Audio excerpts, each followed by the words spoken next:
Good morning. That was a great presentation given by Leslie. And again, if you need her email address, we can give it to you afterwards. We're going to kind of go through the NIC information now and talk a little bit about general information with NIC, testing, the way we do things, so that it's a little better understanding of what NIC really does. We'll also go through this. This is crucial as far as how to behave during the test, the candidate behavior and so forth. So this is a great section.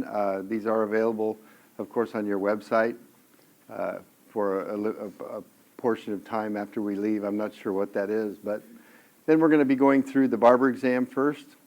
We'll go through the cosmetology exam. We'll go through aesthetics and the nail exam. So that'll be the order of today.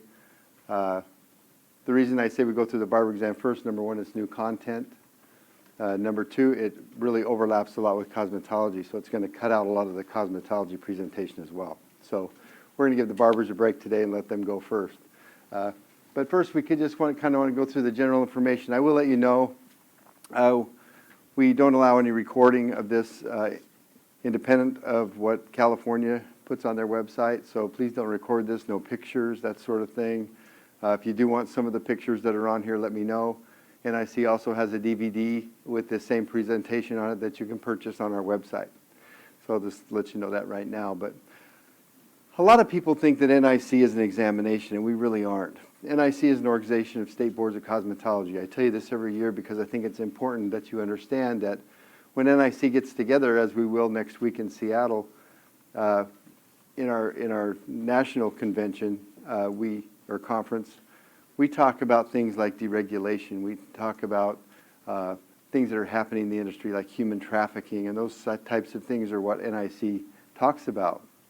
And NIC is comprised of each state board of the United States and its territories. So every state, whether they use an NIC examination or not, is a member of NIC. So that's kind of important to know that NIC really isn't the examination. There's an examination committee, the NEC, that falls under NIC that actually develops and maintains the examination. So they're two different beasts, so to speak. But that's what we want to do, is talk about things that are going on and how we remedy some of the problems that we're having. And I know Leslie brought up a lot of those issues with infection control and deregulation and things that we're facing right now with budget cuts and things in states. So, we all need to come together. It doesn't really matter what we do in this industry, whether we're a nail tech, a barber, a cosmetologist, esthetician, it doesn't matter. We all need to get involved, and we all need to group together in this whole effort to keep our licensure intact. Very important. And I'll talk a little about that this morning. But the mission of the council is to promote health, safety, and public welfare, or welfare of our public and the professional, by knowing how to practice infection control and safety during their particular services. And that's what we're going to be explaining throughout the examination. But that's what regulation is actually about, is health and safety. It's not about how well they roll a perm or how well they use a curling iron. It's how safe, that they're not going to hurt anyone, that they're not going to kill anyone at this point. So that's what we want to make sure.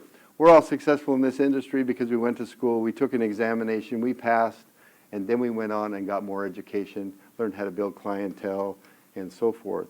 So NIC's responsibility and your state board responsibility is to make sure that they do this, they practice health and safety throughout their journey of getting more information and ending up where we are, being successful in the business. But we do offer a standardized examination, and that's why we come every year.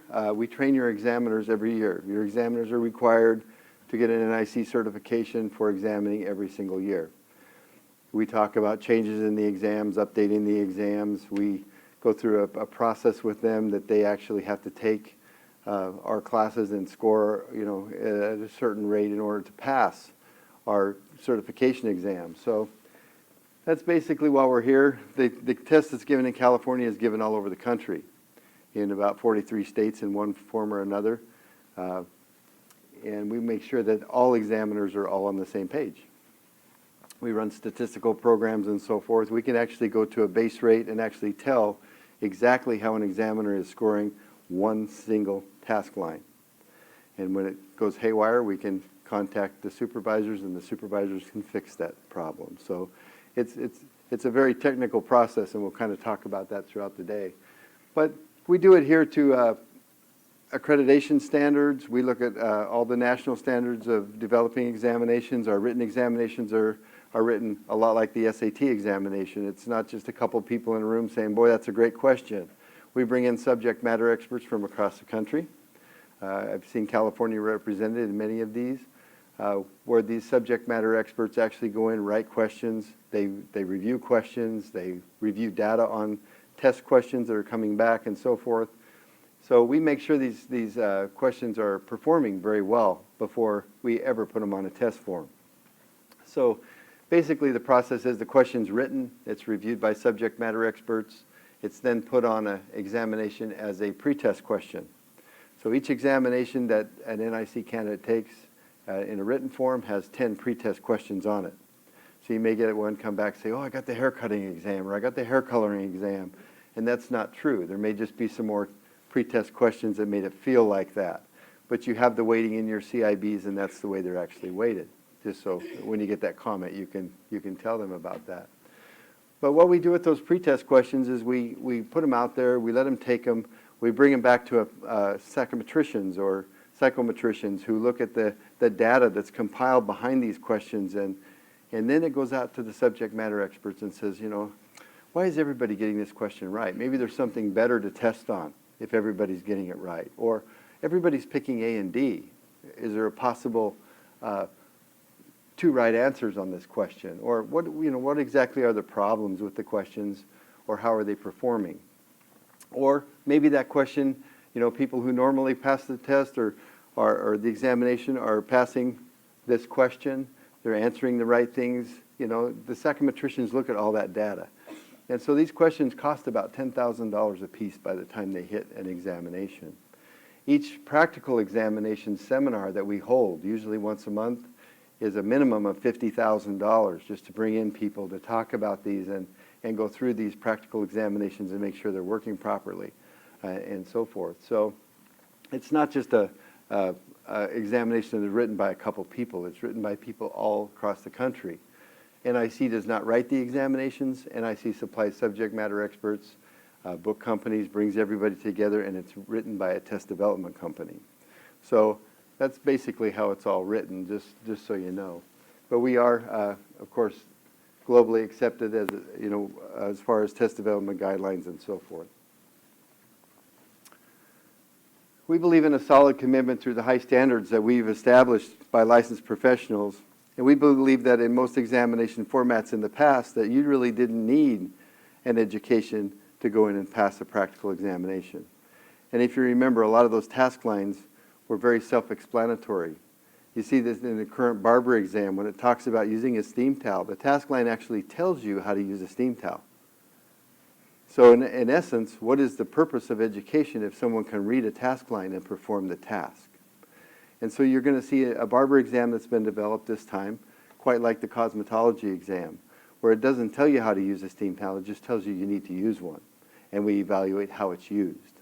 So it's more competency-based now rather than just performance-based. So we expect them to show up at the examination, perform a basic task or skill set, just the way you taught them. There's no longer, I get a lot of questions, where do I see this? Where do I see the haircut? Where do I see this?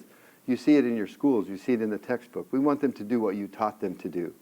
And we're going to score them for infection control and safety and basic skill set levels. Just for example, the cosmetology examination is written on a 10th grade level, I believe 16 years of age. So we go through and we find the least common denominator, and that's how the test is written as well. So these examinations are based on what you teach them. We expect them to come and perform the task the way they're going to do it every single day, according to the guidelines that we set up. All right? And we'll talk about that as we go through the examinations. But it is competency-based examinations now rather than performance-based. NIC promotes endorsement and standardization of regulations, and we talked a lot about that this morning. How many hours really do we need for this? And NIC's wants to see hours come together, curriculums come together, everybody come together nationally. You know, the nursing boards are left alone because they all do the same thing. I can go from state to state and I can get a license, you know, based on my education, based on, you know, those types of things. Not so true with cosmetology, is it? If I go to Hawaii, I have to take the Hawaii examination. But if I take an NIC examination in California, I'm good in all the rest of the states but Hawaii, if that makes sense. So that's what we want to see, is this industry come together and you be able to move around the country and be able to get a license anywhere you go.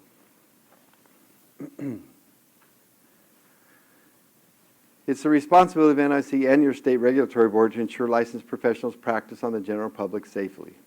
And then that's why we brought Leslie in this morning, so she could talk to you a little about, you know, I tell everybody I would love to sit her down for a week and just pick her brain because she's just so brilliant. But it's important that we know these things, isn't it? It's important that we anymore know about infection control and safety. When I originally took my examination 120 years ago, you could double dip in a wax pot because those infection levels at that point, that heat killed. Now the infection levels, it grows. So it's different now, isn't it? You know, I learned makeup in California from a very famous Hollywood makeup artist. And he said the best way to put eyeliner on is sharpen that brush in your mouth, spit on it, get a good point on it, and then put it on. I don't know how many people's spit I put on eyes, or my spit went on people's eyes to put that nice eyeliner on. And I could probably still get away with it on a few, you know, but I of course don't. But anyway, those are the types of things that we want to make sure is that they do practice good infection control and safety. The tasks evaluated on our examination are the ones on the actual candidate information bulletin. So the information bulletin that you download from your state website is the one that you need to have. And download a fresh one every time you give it to a candidate. Run off a new one. Don't just put a whole bunch in a drawer and leave them in there. Run off a new one each time. Our examination verbiage sometimes will update, or translations will update, so I want to make sure that everybody downloads a fresh copy every time they send someone to the examination, okay? Or you start your state board classes or so forth, whatever you do in your school. But we don't evaluate anything outside those tasks. And that's what Don and I do, is we come and make sure these examiners understand how these examinations work. It used to be, you know, someone with closed-toed shoes and hose stood behind you and they watched every little thing you did, and you had a little sanitary maintenance area, SMA, you know, those types of things. Those are all gone away. We don't have SMAs anymore. We don't have one examiner standing there watching people in most cases. They stand back and watch a whole group of people. So that's something you need to get your candidates used to, is that they're not going to sit and watch you, everything you do. Don't worry about being a performance artist and showing them that you're doing something. Just do things naturally. Go through the process naturally. Don't do crazy things. And we'll talk about some of the crazy things that we see, because we see some really crazy things sometimes. And we'll talk about those. But just do things as you naturally would do them. That's very, very important. Don't worry about the examiner seeing you. Number one, if the examiner absolutely doesn't see you do something, yes, you will get a no statement. But if the examiner has a question about whether you did something or not, you're going to get a yes on that statement. So we train them to be very fair and always favor towards the candidate, just so you understand that. But you can visit your Barber Cosmo website to obtain a CIB. You can also go to the NIC webpage, but I would highly recommend you get them off your website, only because that gives you all your state-driven information. And I get a lot of calls, you know, how do I do this or how do I do that? The first thing I have to ask is, what state are you from? And the second thing I have to say is, go to your state website, because I only know the NIC examination. I don't know California-specific laws and rules and what you need to bring and all that sort of thing. So that's the best place to go, is your state website. To better understand presentations, you know, as they're going through these presentations or videos or whatever you're using from NIC, make sure they have that candidate information bulletin. It'll help them understand what's going on. It'll help them follow it. They cannot take that to the examination, however. All right? They need to know those perimeters, and they'll be read the instructions and that sort of thing. A lot of people say, how do you develop that candidate information bulletin? What we do is we take the actual examination, or what we call our critical standard. The critical standard has the entire examination. It has instructions, it has the task lines, and underneath each task line there are no statements. And that's specifically what an examiner can mark wrong with that task. So we tell them what they can mark and what they can't. If textbooks conflict, for instance, one of the textbooks says, I can only wipe a product off in a downward motion on the skin in aesthetics. Another textbook says it doesn't matter. You can wipe it off any way you would like to. One textbook says don't cut past the second knuckle. Another textbook says you're using 7-inch shears, cut flat across your knuckles. We wouldn't evaluate those things because one textbook teaches it one way and one textbook teaches it another. We throw it out. Okay? So it's important that you understand those things. Yes, you need to teach safety and those types of things, but understand that if textbooks conflict, don't worry about it. We've already seen that. It's not in there. So the no statements are the exact criteria that the examiner can look at. No, they didn't do this. Maybe the label wasn't in English, or maybe it didn't have a manufacturer label and needed one. Those are the no statements underneath these. That's what you don't get. That's what comes out of the textbooks that you teach, that we're examining on. But you get the verbal instructions and you get the task line. Okay? And so you have all the criteria they need to do the way you teach them to do it. Everybody follow that? Great, great. You can also go to the NIC webpage for practice examinations. Those are written. They can actually go through one time. I think it's $30. They go through and it gives them justifications as why things are right or wrong. So as they answer a question, it pops up and says this is right because, and these are wrong because. I got a email actually it was a call the other day, and the person said, why do you write tricky questions? And I said, well, what do you mean tricky questions? And she said, well, I had a question about a bone. I believe it was the mandible. And she said, every one of those A, B, C, D, E, or A, B, C, D were all bones. I said, exactly. That's how our questions are written. If it's about a bone, your key is going to be a bone, and all your distractors are going to be a bone as well. And she thought that was tricky because I didn't say, the mandible is a automobile or a candlestick or a bone. So they're written very clearly, but they're also written specific to the topic that they're asking, just so you understand that as well. And that's what it'll go through and tell. It kind of helps them, take the examination because they see the format of the questions. They are not the actual exam questions, I will tell you that. They're just examples of what they might be. Okay. But we are administering exams in an examination environment. Candidates are evaluated at all times. Just because they step back because they're finished does not mean they're not being evaluated. You need to understand that. If I step back because I've completed my haircut, I didn't sanitize my hands and I fixed my hair, I've just committed an infection control violation because I just contaminated myself with my client. Those are things that we need to teach them because as the client's sitting in the chair and I'm finished, I need to know to sanitize my hands when I'm finished, don't I? And those sorts of things. So they are evaluated all the way through that examination. So make sure they understand that. They need to follow all public protection, appropriate public protection and infection control procedures all the time. And we should be doing that every single day, shouldn't we? Every single day in our business. Cell phones, big problem. Number one, we can't tell them what to do with a cell phone. I can't say go put it in your car. I can't say, all I can tell them is that cell phone cannot go in that room. And it cannot go in the room broken, cut in half, battery out of it. No cell phones in the room, please. And what we see is they go on break. What do? They pull out their cigarettes and their cell phone. And they're automatically excused from the exam because you cannot have a cell phone in your kit. You cannot have it in your pocket. You cannot have it in that room, period. Be sure you understand that. No other electronic devices, watches, exercise bands. None of those can actually go into an examination environment. Of course, if it's medically necessary, insulin pumps, pacemakers, we do allow that sort of thing in there just so you understand that. But no other electronic devices. No printed or handwritten materials. And so it kind of brings us to the old way of examining where we had a bag for each individual service. Our chemical waving had a bag, and our hair color had a bag, and each one had a bag, didn't it? So in the new competency-based exams, we have one bag for client 1, and we have one bag for client 2, and that's in every exam.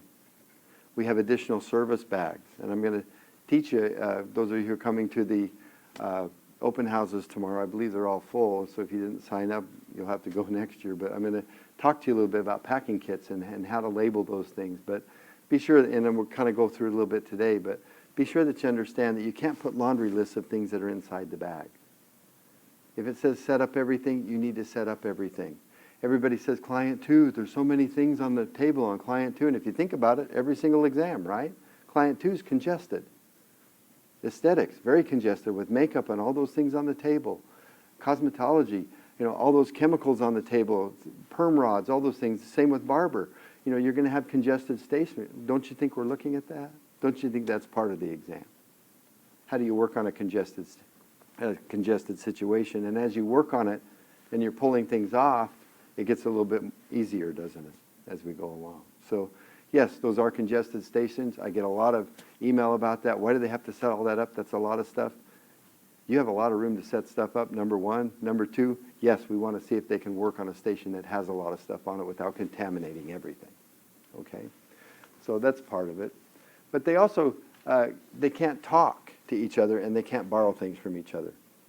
Don and I were in a nail exam one day, and a gentleman stood up from one side of the room and walked over and took a lady's nail polish. And he started back over to his other side of his room. Well, we had to stop him. The lady said, I need that. And he said, so do I.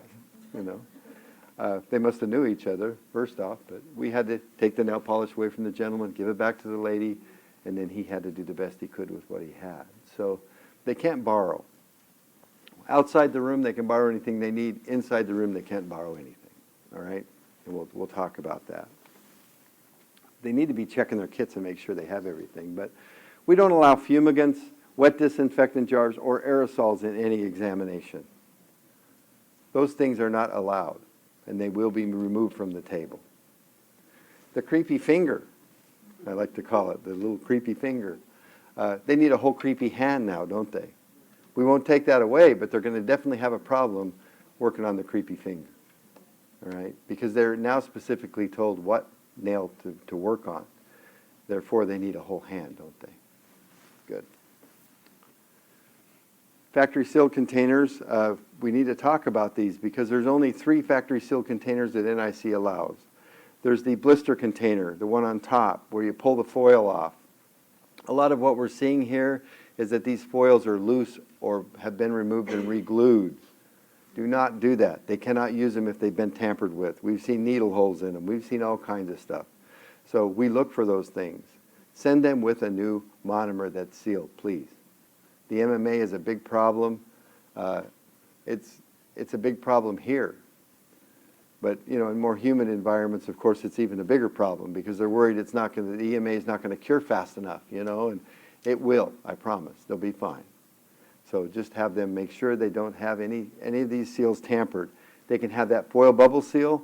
They can have a cap seal that says sealed by the factory, or they can have a ring seal that needs to be broken. But if any of these are open when they're inspected, they will be confiscated and they will not be able to use them. Okay, yes, ma'am. All the manufacturer seal, how about powder, acrylic powder? Do you need manufacturer seal too? She's asking the powder, do we need a seal?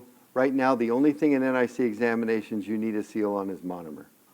We need factory labels on some other things that we'll talk about, or manufacturer labels, but the only actual seal we need is on the monomer. Okay. Now, if they lose their monomer, and Don will cover this too, they can't use anything else. I can't dump primer in there. I can't use anything else. So make sure they're only using monomer to build their nails with. Okay. Of course, these are not factory seals. The little red cap is not a factory seal. I can take that out. I can do whatever I want with the monomer, put it back in and put the cap back on. It has to be tamper-proof, doesn't it? Now, if the entire kit is sealed by the factory, that's a different story. If the entire kit is sealed by the factory, we will not open it. We'll leave it factory sealed. and we'll just consider that monomer factory sealed. Yes, ma'am. I actually had several conversations about this with state board in California. I don't know if a lot of you are familiar, but the Vermac sells a state board kit that's got like a cellophane wrap over it. Like, that's how it comes in cellophane. You have to break that seal. And I was told that was not good. Cellophane is not it has to be like a blister pack or vacuum packed by the factory. Yeah, cellophane will not do. And the little cardboard band, there's one kit that comes with a little cardboard band on it. You pull the band off, you can open the kit. That's usually the one you see the little red cap in. Those aren't acceptable either.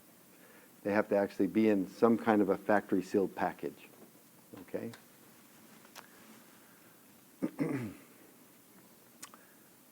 Everything in the exam is multi-use.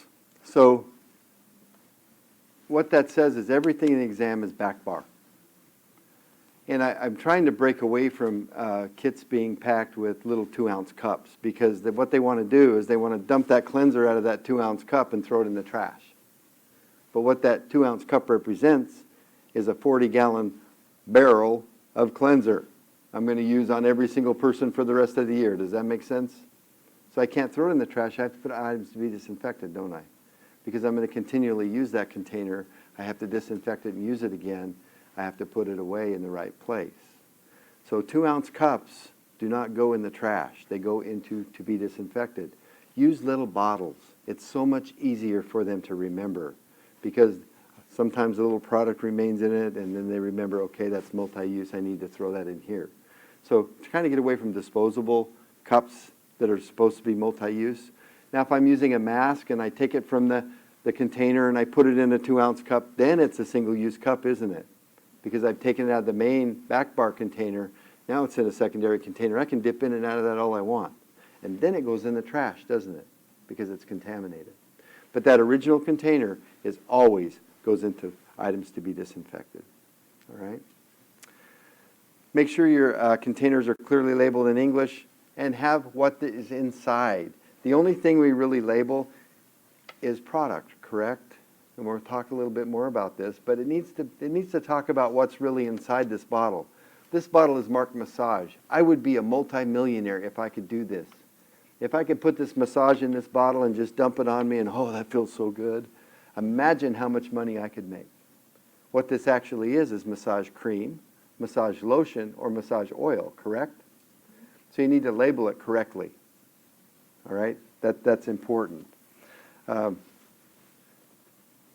We used to, we'll talk about that in a minute. Let me kind of hang with what I'm talking about now. But manufacturer labels may be used. So if I have a bottle of water that I'm using, that's already labeled, isn't it? I don't need to put water over the top of it. Manufacturer labels are always best, but if you need to make a label, make sure it only has what's inside the container, protective cream. Okay? All right, good. If you create that label, it can only be in English. No other languages on labels. That's an OSHA regulation labeled in English, correct? Okay, good. All right. Unacceptable labeling. We used to get a lot of PD. I don't know what PD is, but it doesn't sound real healthy to me. But really, what it was predisposition. And that would be a great thing for 3rd graders or even 7th graders, wouldn't it? If you could put predisposition and spread a little on them in the morning, it'd be great. At least for my kids. But that should say color, shouldn't it? Because or tint. Because that, the aniline derivative is what I'm testing, correct? So I can't put predisposition because that's what the exam is. What's inside that container is color or tint. Does that make good sense to everybody? All right. And also, you can't label things. Cleanser 1, exfoliator 2, massage 3. When they leave this exam, they're going to be a licensed professional if they pass, correct? Don't you think they should already know that? That's cheating. And that's how that's viewed now, is cheating. I know that there's one nail product. I can't remember right offhand which one it is. CND. And they have the base and top coats that are 1 and 2. That's fine. All right? But we can't be labeling things in the order they go in. Does that, everybody follow me on that one? Good. Good. That's very important. That should just say cleanser, exfoliator, and of course massage cream, lotion, or oil, right? One or the other, whatever you have in there.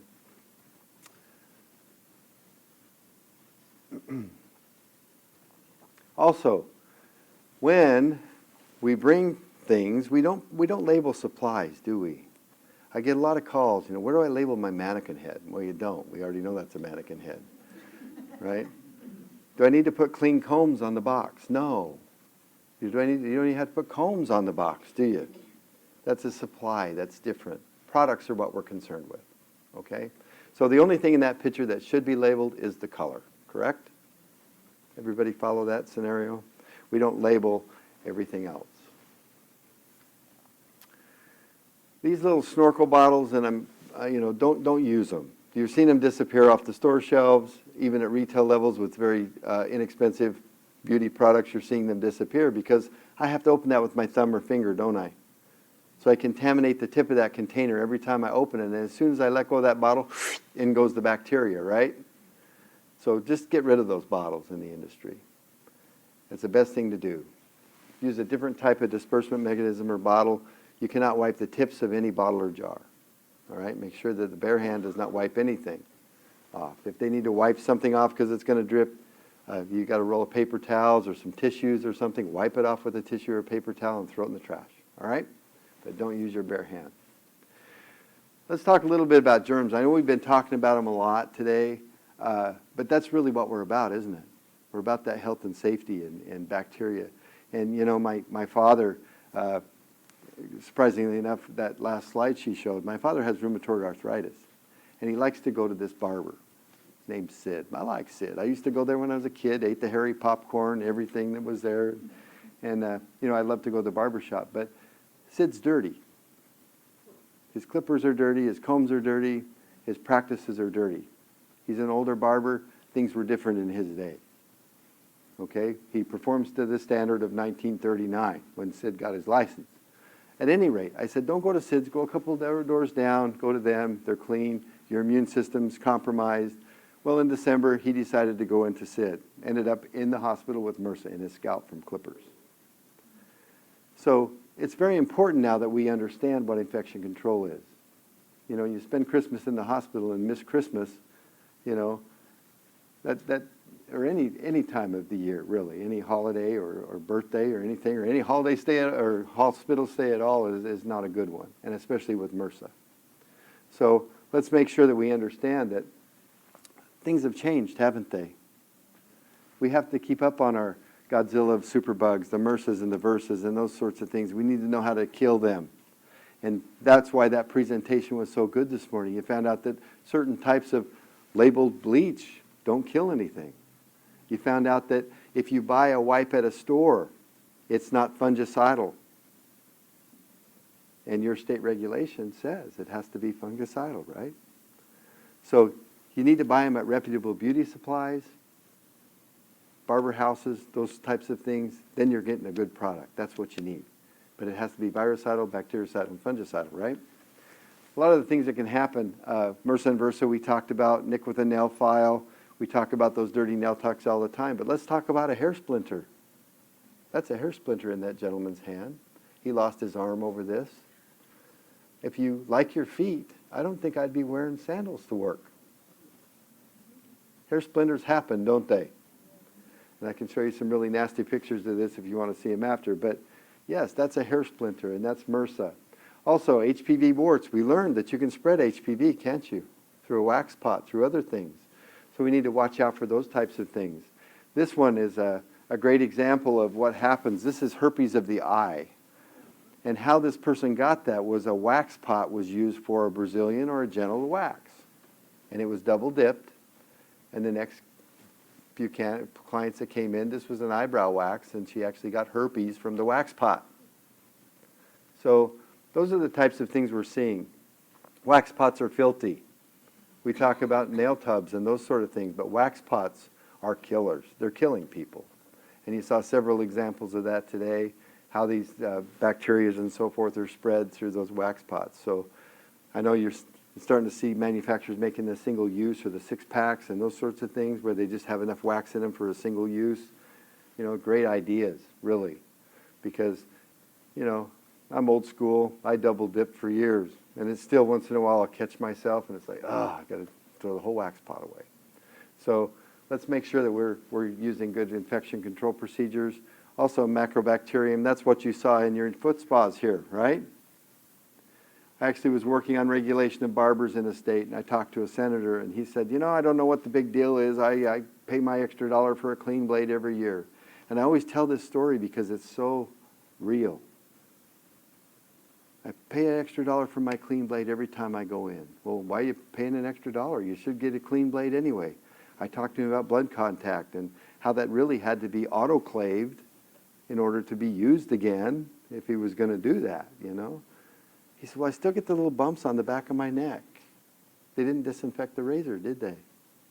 So those are the types of things we look at. Those are the types of things we want to know about. Those are the types of things that are hurting people, aren't they? You remember that whole foot spa thing here? It was horrible. And not only did it affect you here in California, it affected everybody across the country. I could not give a pedicure away, and I didn't even use a recirculating tub for a long time. So it affects everybody, doesn't it? So we need to make sure that we're on top of things and we understand things because, as Leslie said, we end up on social media, don't we? And they're telling exactly what happened. This one even says VIP Nails in Anderson by Old Navy. She tells you exactly where it was. I'm surprised she didn't say the lady's name that was the practitioner. But, those are the types of things that we see. Those are great for public knowledge. But as she said, that's not always the truth, is it? MRSA is going to happen, folks. We all have it. It grows on our skin, as you learned this morning. It's all, we all have it. But if we practice good infection control techniques, it's not going to happen, right? It's not going to happen. So there's several different manufacturers of chemicals and that sort of thing. Original manufacturers are required on all disinfectants and sanitizers. That's an OSHA regulation. It should be on your SDS sheet. Should have all the poison control and disposal information. This is a pesticide, right? The other day somebody said, well, if it says side, it's a good disinfectant. I said, no, pesticide is not a good disinfectant, but disinfectant is a pesticide, right? So some of these can say like citrus 2, those types of things. They don't say side on the end. They're still a good disinfectant. They're bactericidal, virucidal, and fungicidal. But they have to have the manufacturer label. When I see something come into an exam, these are examples from your state, with this on the bottle. I don't know if it's vodka, tequila, or whiskey, but it is alcohol, right? I have to have a manufacturer label on there, don't I? Because even alcohol at a sanitizer level needs to have a manufacturer label, all right? So those are some important things to know. Disinfectants must be EPA registered and hospital grade. The EPA is going through a new labeling system. It's a good thing. Some of the things we see happen in those levels are we're like, well, I don't really know why MSDS sheets became SDS sheets, right? But the new labeling is good because what it does is it says to a hospital, now your disinfectant, your hospital disinfectant has to be labeled with what it actually kills. That's awesome to me, right? So you're going to start seeing some different labeling come out for salon spa use just over the next little while, and you'll start to see that probably after the first of the year. You'll see labels change a little bit, and labeling FDA regulations a little bit changed. So it makes it a little more clear to us what we can use and what we can't. But what we want, there's really no such thing as a spa or a hospital level disinfectant. It's an ABCD disinfectant. We use it between a B and a C and a D disinfectant. Barbicide is a C. That's really hard to explain. So we just say use something that they use at a hospital level that's going to kill MRSA is what we're really looking for, isn't it? Okay? So that's what we need. Like I said, reputable beauty supplies have those, or barber houses. Disinfectants and sanitizers must be real. Don't send them with water in them. We want them to disinfect the surface. These test stations are used every day. We want them to disinfect, okay? It's very important. Do they need to wear gloves and a mask? If you teach them to wear gloves and a mask to disinfect, absolutely. You go by your label, manufacturer labeling, okay? That's important. We as examiners, of course, we don't know what all those manufacturer labels say and what we need to have, so we don't examine gloves and a mask at this point. Not to say in the future we won't, but right now we don't look at that. But if you teach it, they need to do it, don't they? Because that's part of their daily process. So there's, like I said, there's tons of them out there. And you took a great infection control course this morning. This will be available online, but it's also all, this course is available online to you already free. Did you know that? If you go to the Barbicide website, you can send every one of your students through that infection control course and they get a certificate. And what I used to do when I owned my school was I said, you know, orientation is on Friday. At orientation, I would say, when you come back to school on Monday, I want you to have that infection control certification in your hand. That way, I started them out the very first day. They understood what infection control was, and it didn't cost me a dime. Then halfway through their program, I said, you need to go to the Leukocyte website and take their certification program. So they took 2 certification programs before they ever walked out that door to take their examination. They knew what infection control was. Good idea, isn't it? Costs you nothing, nothing. So those are 2 great tools. Then, of course, Leslie said, you know, let me know. I'll come to your school and teach it, and that sort of thing. So there's a lot of things out there to help you with the free things, to help you with these examinations, okay, and infection control, because it's so important anymore. But if you do use a premix, such as Barbicide, Marvicide, Cavicide, those labels are available online, as you well know. If I use the tube, it already has it on there, doesn't it? I don't need it. But if I put it in a bottle, then I have to have that label off the internet, don't I? And I can go to the website for that manufacturer and get that label downloaded and printed. The thing you have to remember is I have to be able to read it. So that's not a good label, is it? I can't read all the information on that label. It's wadded up, it's taped. Maybe it's too small or blurry or smeared. So when you get these kits, make sure the disinfectants are clearly labeled. We've seen a lot of them come through California that the labels are smeared and they can't be read. If they can't be read, you have an issue. Okay? So be sure you understand that. This was a disinfectant we found. Actually, this is in Fairfield. This was Marvicide, which was great, but as we well know, Marvicide has a front and a back label, doesn't it? And when you spin it around to look at the back label, that actually said Windex window cleaner. So there was definitely a problem with that, wasn't there? So these are the types of things that we see. Of course, we see this Barbicide 2 bottle back here with pink stuff in it. Well, that's not a Barbicide 2 label, is it? That's something someone created. So make sure they're not creating labels. We have to be sure that Marvicide has both labels on it, don't they? We have to display the complete label as it would be displayed on a bottle. That is your OSHA regulation. And I can tell you right now, this could be up to a $10,000 fine if disinfectant was in this, if OSHA came in your salon. 1 bottle. So make sure you teach this. This is important. Manufacturer labels have to be present because it's a pesticide. It has poison control and disposal information, doesn't it? Hand sanitizer the same way. Okay? So those are the things that you want to be sure that you have on there. We no longer use a blood spill kit, and there is no such thing as a blood exposure kit, just so you know. A blood spill kit is for 20 milliliters or more of blood on the floor. And if you've never seen that much blood, it coagulates like Jell-O. You have a kit to clean it up with. It's then biohazard, isn't it? Because that's a lot of blood. We're dealing with a little cut. We're dealing with minimal blood, aren't we? Not 20 milliliters. You're going to be calling 911. You got 20 milliliters of blood on the floor. All right? So we're dealing with this small cut. We need a first aid kit, don't we? We need a first aid kit. The first aid kit that we set out as our universal supply is our first aid kit. That should be set out in the first setup. It should remain there the whole examination. It should have enough supplies separated inside of it to take care of several cuts, not just one. When it becomes the blood exposure section, don't reach in your kit and pull out this little baggie with a Band-Aid and an antiseptic in it. You have to use the kit that you put out, okay? And it says first aid kit. That's what it says. No fancy little green crosses on there or red crosses. First aid kit. Label it, please. Yes. You need the manufacturing real one, or just you can label you can make the old kit, okay? Oh yeah, you can make your own first aid kits, and I'll show you several examples of that in a minute. Yes. So your contaminated bag doesn't have any label? No. The contaminated bag doesn't have to have any label. I know there's a question here about that, and we usually go through it in the blood exposure, but I'll tell you right now, you put it all in one bag, you zip it shut, and you drop it in your trash bag. That's double bagging, okay? One bag, trash bag is 2 bags, okay? And we'll talk about that in a little while, but I just want to kind of let that sink for a minute, because that was one of the questions that were asked. You don't have to label anything but the first aid kit. Don't bring anything that cannot be disinfected.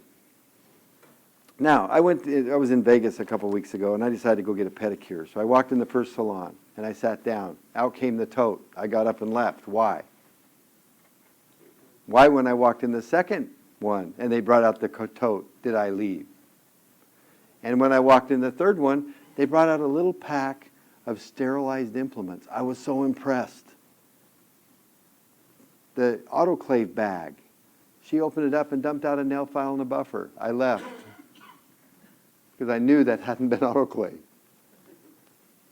Because if I stay there, I'm part of the problem, aren't I? If that tote comes out, do you know what the process for that tote had to be? It had to be completely emptied. It had to be washed with soap and water. It had to be disinfected for the proper amount of time. Then each bottle or container had to be wiped off and put back in there fresh. New buffers, new nail files, everything had to go in that tote, didn't they? In order for me to be safe. So if I stayed there and I got that pedicure, I was part of the problem, wasn't I? So teach your students, don't use totes anymore. Yeah, they're handy, but just set up your supplies the way they need to be set up. Use what you need to use. Get rid of the things that you don't need anymore. And that's a great idea to put that nail buffer and that nail file back in that sterilization kit and hand it to your client and say, have a good day. One of the other things we talk about, makeup brushes. You heard a lot today from Leslie, didn't you? Somebody said, I'd rather roll around on the bathroom floor naked in the Atlanta airport for 20 minutes. I'd rather do that than get makeup applied in a department store, because the bacteria is safer in the bathroom. Have you seen the new studies on beards? People who don't keep their beards clean, for you barbers? They have the same bacterial composition as feces. Now when you think about that, what's on the end of this brush? And I know California law says you can sanitize a brush. But think about it. That's not killing it, is it? Sanitation is not killing anything. I'm still smearing MRSA and everything else on people's faces. Feces, basically. Okay? So as Leslie said, if this brush has a wood handle, which it does, this is disposable, isn't it? I can't disinfect this brush. Get rid of makeup brushes in our industry. I'm going to ask you, please, neck brushes, makeup brushes, any wood handle brushes, get rid of them. Any natural bristle brushes, they're all single use, aren't they? When I do wedding makeup, I love to use brushes. I'll use the brushes, I roll them up and hand them to the bride and say, have a great day. They're hers now. If she wants to go contaminate her own face with them, she can. You teach them to use disposables. That's our industry, isn't it? That's our industry. Teach them to wipe off the neck with a towel. That's our industry, isn't it? So let's teach good infection control procedures, and these need to go away. They really do. Even at home use. You think about home level use, you know. There's an article you can look up, 28-year-old Australian woman, 24-year-old Australian woman, wasn't she 24? Got a blemish, and her girlfriend were going to the bar, or out to the clubs, and so she got to her girlfriend's house. Of course, you got to get rid of that, right? And then she used her makeup brush to cover it. She's in a wheelchair the rest of her life from that makeup brush. And the only reason she's alive is the infection went to her spinal column instead of her brain. It's dangerous, isn't it? We need to think about those things. We need to teach those things, because we're teaching the professionals of tomorrow that are going to be working on our children, our grandchildren, right? And we don't want them hurting them, is the way I look at it. My mother goes to a terrible cosmetologist. She's horrible. Matter of fact, if the Stooges were still in existence, she would cut every one of their hair, including curly. She does the worst haircut on earth, but my mom likes her. We're talent, right? It's us. We're the talent.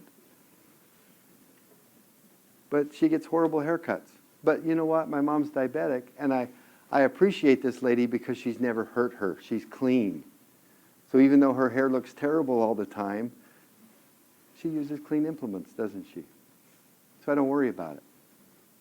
She likes Joanne. Joanne needs the money, right? So anyway, let's make sure that we teach good infection control procedures. This is an actual examination, not in California, but somewhere else. I want to teach, kind of show you this. I think I showed you this last year, but it gives some good examples of maybe what is happening in exams, and we're seeing the same things all over the country. For example, half of this country is rolling perm rods overhand rather than underhand. We see it in every single state. About 50% of the people are rolling them overhand and not underhand. So what happens in California doesn't just happen in California, it happens everywhere. And so what we see, number one, is this first bag, and what that says on that bag, if you can't see it, it says to be discarded. Well, that's true. Everything in the exam needs to be discarded, right? But really what that should say is trash, right? Now, are we evaluating a trash bag? No. We're evaluating what they used and where it goes next. That's going to the landfill, isn't it?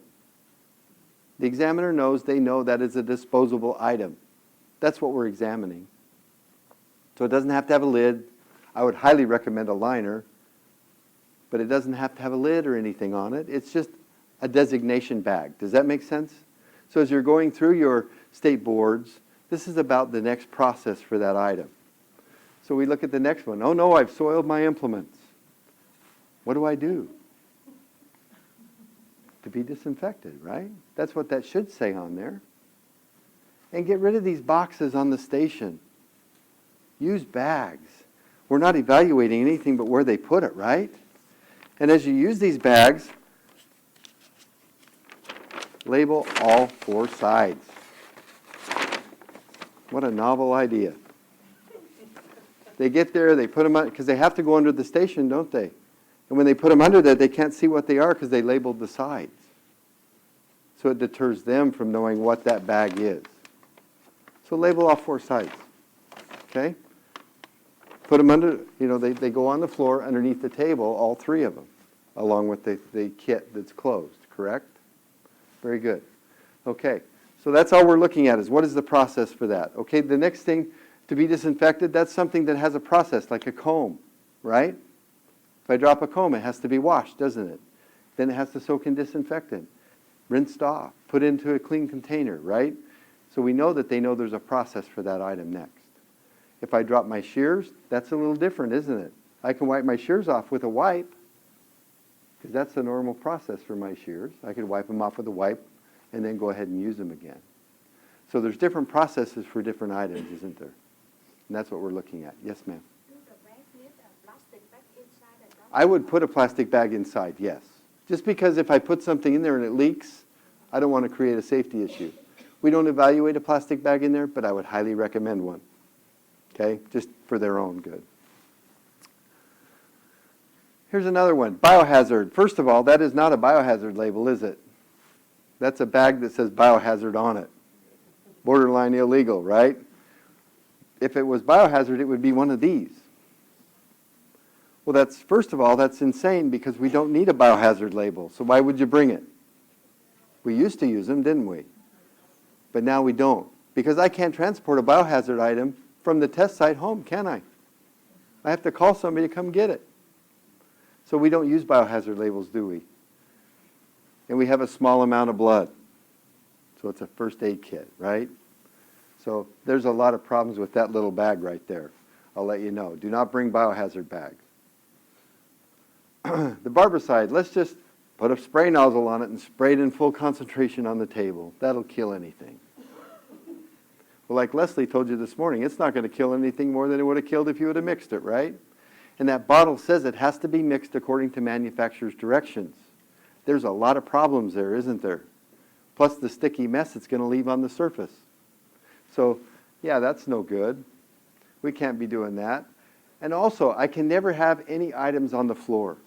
Even if it's taped down with awesome leopard skin tape, I cannot have anything on my floor. During saturation, we see them throw towels underneath their tripods and they start saturating. That's an issue, isn't it? I have a safety issue, I have something on the floor. Constantly have them scanning their floors to make sure there's nothing on the floor. I can hold a towel under the scalp, that's fine, but I can't throw it on the floor. And if I get water on the floor, I got to clean it up, don't I? Immediately. All right, good. So those are some of the things we see in exams. Also, here's some great bags here. That trash bag, that is never going to work. And don't tape anything to the table anymore. Get rid of the taped bags. Put everything underneath. Get rid of the containers on the table. Put everything underneath. You need a trash bag. You need a soiled linen bag. And you need a to-be disinfected bag, don't you? All three. All right, for every exam now, including Barber. But those just don't work because at the client change, which Barber has now, you got to untape that, don't you? And then you got to find tape. You got to disinfect under. Yeah, that's just way too much drama that early in the morning. Don't do it. Just bring the bags that sit on the floor. Those were beautiful.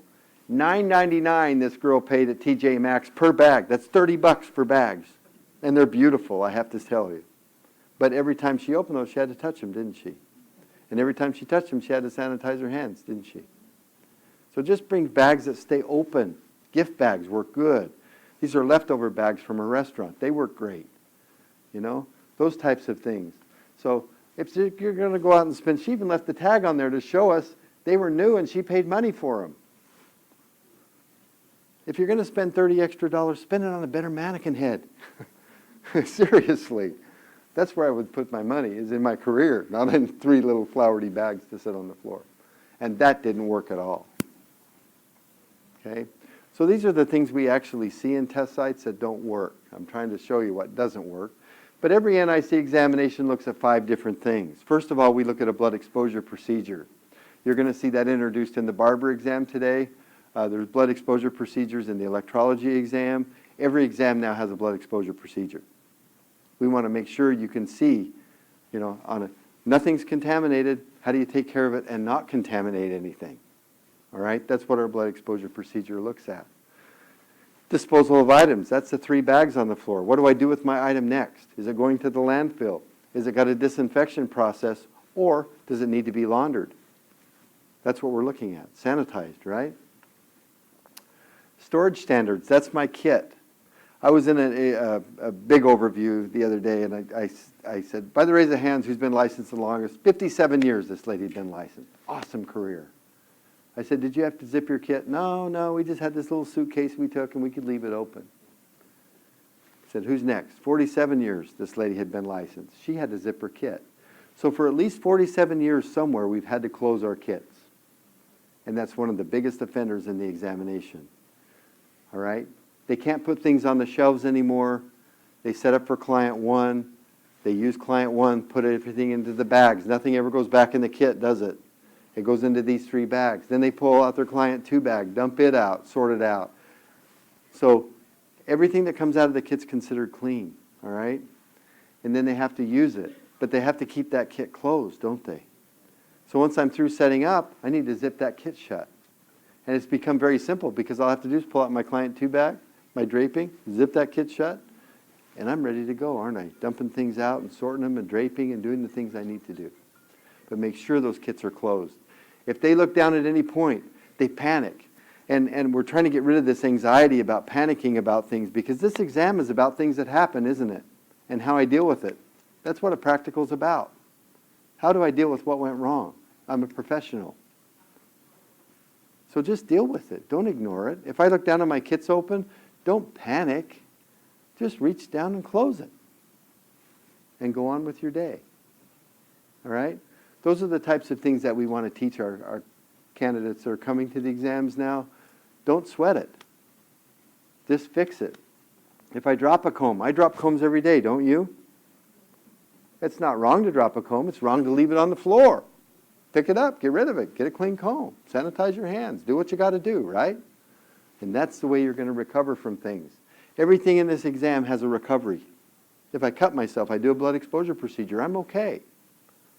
Don't hide it. Just own up to it. I cut myself. My hands got scars all over them. So do yours, right? So we cut ourselves. How do I deal with it? Right? And practical exams are important, aren't they? A lot of states are getting away from practical exams. When you think about it, I can teach you all day long in a classroom how to back a trailer. I can tell you all about it. And then I can send you out to that parking lot and let's see what you can do. Right? It's a whole different ballgame, isn't it? And that's what we run into in cosmetology. Can I really perform these tasks safely? What happens? How do I fix it? All right? That's what it's about. So just take that anxiety out. Don't let that clip go flying across the room and ignore it because nobody saw where it came from. Just go get it. Own it. And you're good. You fix it, you're good. All right? All right. Work area maintenance. Keep that floor clean. Make sure nothing is uncovered. When I say nothing is uncovered, I mean products, don't I? All products need to be covered on your station. If I'm using my protective cream, once I've used it, it needs to be closed, doesn't it? If I'm using a shaving cream, I need to be dispersing with infection control procedures, don't I? I'm worried about cross-contamination of hair and skin between me and my client. I can't clip things to my clothes. The examiners here are seeing a lot of clips on capes or a lot of clips on their smocks and so forth. We don't clip anything. Barbers, make sure that metal clip doesn't go in the pocket. They use a new metal clip on each client, right? Because that metal clip touches the skin. If it didn't touch the skin, it's different, but don't put it in your pocket. We see them do that all the time. All right. So, candidates are required to bring their own examination kit with a sufficient amount of supplies.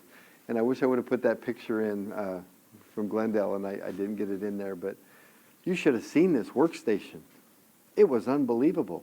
We saw a guy the other day bring a blow dryer box. They don't even do blow drying, and there wasn't a blow dryer in it. Why did he bring the box? To show us he had this nice blow dryer, I guess. Your candidates aren't going to wow these examiners, I promise. Flipping their shears around and being crazy is not going to wow an examiner. Just do things the way they're supposed to do it, okay? And bring what they need to bring. Sufficient amount. The kit should not be bigger than 30 by 30. That's plenty big. Plenty. I could put, this box would probably hold enough supplies to do most exams.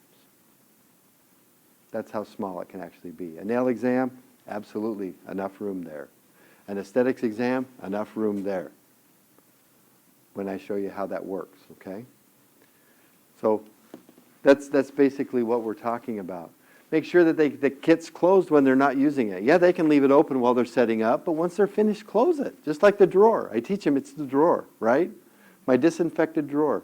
Once I start cutting hair, once I start shaving or working on skin or nails, that has to be closed, doesn't it?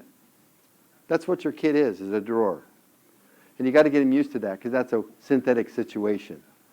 And as examiners, we teach them that. You know, that is synthetic. Be careful with it, marking that one off. But if it's open, isn't it? And if I'm cutting hair and my drawer's open, I'm in trouble, aren't I? Good, good. All right. Anything removed from the kit cannot go back in the kit. It has to go in one of those 3 bags when they're finished with it. That includes mannequin heads, anything like that. Yeah, I can leave an extra mannequin head in my kit, but once it comes out, it's a human. I can't put them back in my drawer, right? All right. Candidates must supply their own water. We actually require them to bring their own water here now. They cannot drink out of their spray bottle. That's very common. They get thirsty, they can unscrew the lid and take a chug off the spray bottle, all right? Candidates are responsible for cleaning their examination when they're finished and taking the supplies back to you, right? That's important. You wouldn't believe how many supplies we see remaining there. Now, if they drop something and they leave it on the floor, after the section's over, a supervisor will come and take it because we want them to start clean on the next section, and they violated something, didn't they? And I'll talk about that in a second. But they're going to take it away and put it on a separate table. Because if Don dropped a comb in an exam, I know Don would kick that comb over to my area. All right? The examiner has to see the comb drop to score it off, first off. Second off, there's a comb on the floor, isn't there? So after the haircut's finished or the thermal curl is finished, the supervisor will come and take that comb out of my area and set it away, because if they set it on my station, I'm going to argue with them, aren't I? That was Don's comb. He kicked it over here. So we just take it away. After the examination, they're more than welcome to come up and get their supplies back. Okay? Just so you know. They tend to want to leave them there. You know, oh man. Some of them even thank us for picking them up. That's really nice of us. But make sure that they clean up their area, take what they brought in, back out with them. They have a minimum of 10 minutes to set up universal supplies for the examinations, 10 or 15 minutes. They'll be instructed when to clean up and prepare for remaining sections. So don't take the rods down until you're told to do it. Don't clean up until you're told to clean up. Just cut the hair and step back. All right? Verbal instructions are read twice for each section of the examination. We can't read them more than twice. They're read 2 times. Candidates are expected to continue to demonstrate all tasks in the section until such time they have completed the task. So they just don't roll 3 rods and step back, and they're proud of them. Keep rolling the rods. Okay? The candidate will be instructed to step back, turn the hand, whatever, to indicate they've completed a section. We'll always give them some kind of indication. So what we see is they're doing the predisposition and strand test, and they get to the strand test, and they put the foil on the strand. Foil's not required, right? But they want that cholesterol to process for a minute, so they step back. Well, they're going to be standing there a long time, first off. That cholesterol takes a long time to process. Second off, what did they just indicate to the examiner? They're finished. And the exam could possibly go on without them. So make sure they're, put the foil on or however they're going to do it. No process time. Just finish it off and get back. Once I'm finished. If I step back and notice I didn't do something, I can always step forward again as long as timing's still going, can't I? Because I have that time. So don't tell them not to panic and say, oh my gosh, I forgot to do something. Just make sure when they step up, they sanitize their hands. When they step away, they sanitize their hands. That's very important, all right? Candidates should perform all tasks as they were taught. Candidates are responsible for maintaining their work area, and that's what we've been talking about through the whole examination. They need to bring all the items to get in. Their admission papers, their IDs, all those things, or they're not going to get into the exam. All right? That's important. And I put this as nicely as possible. Don's from the South, so he's teaching me how to be nice, but he's not having much luck, are you, Don? It's recommended candidates arrive at the examination site dressed in a manner that does not inhibit their examination experience. They're not going to the prom, and they're not going to bed. They're going to work. Teach them how to work. This is one of our biggest problems today, isn't it? When I say business casual, what do I mean? Who knows, right? My business casual is jeans and t-shirt. So we need to teach these candidates how to wear their hair now.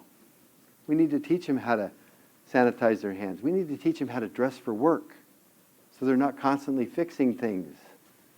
If I have a hair problem and I'm constantly tucking my hair, I have to remove my hand from my client, sanitize my hands, tuck my hair, sanitize it. I'm going to have cracked hands, aren't I, by the end of the day? So teach them how to wear their hair for work. That's important today, I think, is that we teach them how to dress and maintain themselves at work, because society's just got away from it, haven't they? And yeah, we all want to be beautiful for work and so forth, but we need to work in a manner that we don't have long jewelry, watches, get rid of watches, bracelets. I love bracelets, but I wear bracelets all day, and I've drug them through everybody's hair and through all this stuff all day long, trashed. And I go home and I hug my little daughter. What happened? I just contaminated them with everything I just touched all day long. Get rid of that stuff. All right? That's important. Teach them how to dress. Mannequins and supplies. Make sure they don't stink. Nothing worse than working next to a stinky head or a stinky candidate. Okay? I know hygiene's a big thing. I wish the 7th grade they just taught hygiene, period, but they don't. But we need to make sure those heads don't stink. So wash them out good and dry them completely before they put them into the kits. All right? So they don't stink. Do not bring one fresh out of the box. Beat them up. Put some orange rods in that hair. Put some perm solution on them. Beat them up so they work. Make that mannequin head work. Can I pre-cut it into a 90? Yes. Can I pre-cut it into a multi-layer? Yes. My clients come in every 6 weeks. They want the same haircut every 6 weeks, don't they? I still have to take an inch off, don't I? That's what we're looking at. So cut that hair. Make it work. Make it work for them. If they can afford $30 for bags, take away the bags, but get some paper sacks and buy a better mannequin head with better hair to work with. All right? That's more important to me than those bags. But make sure they also know how to use their equipment and supplies, their tripods. We can't help them. If that tripod breaks, we can't help them. A lot of them come in and they don't know how to set them up or get the mannequin head to stay on there. So teach them how to use the equipment. I don't want them to fail because they don't know how to use equipment. I want them to fail because they don't know infection control and safety while they're doing things, right? They can't leave the site without permission.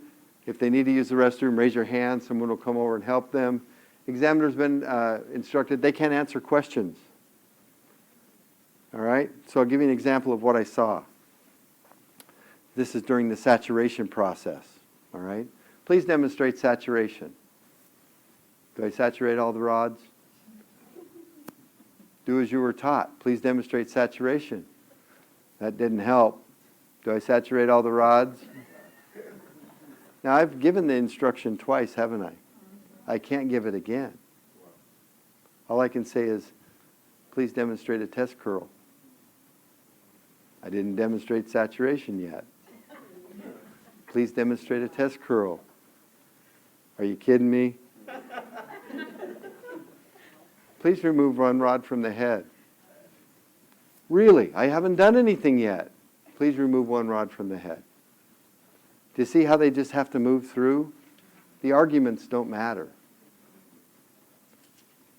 If they don't know to saturate all the rods, you didn't do your job, did you? But yes, they do saturate all the rods. Every rod they roll. But that's how the exams work. We can only read something twice. At that point, after that was read the second time, the examiner would have stepped off that candidate, scored them, and gone on to the next candidate. They would have missed their saturation and their test curl. Okay? Yes, sir. Just a quick question. So all these instructions have to be done in English, right? Yes, sir. I have an issue back in probably 5, 7 years ago with a student that only speaks Spanish.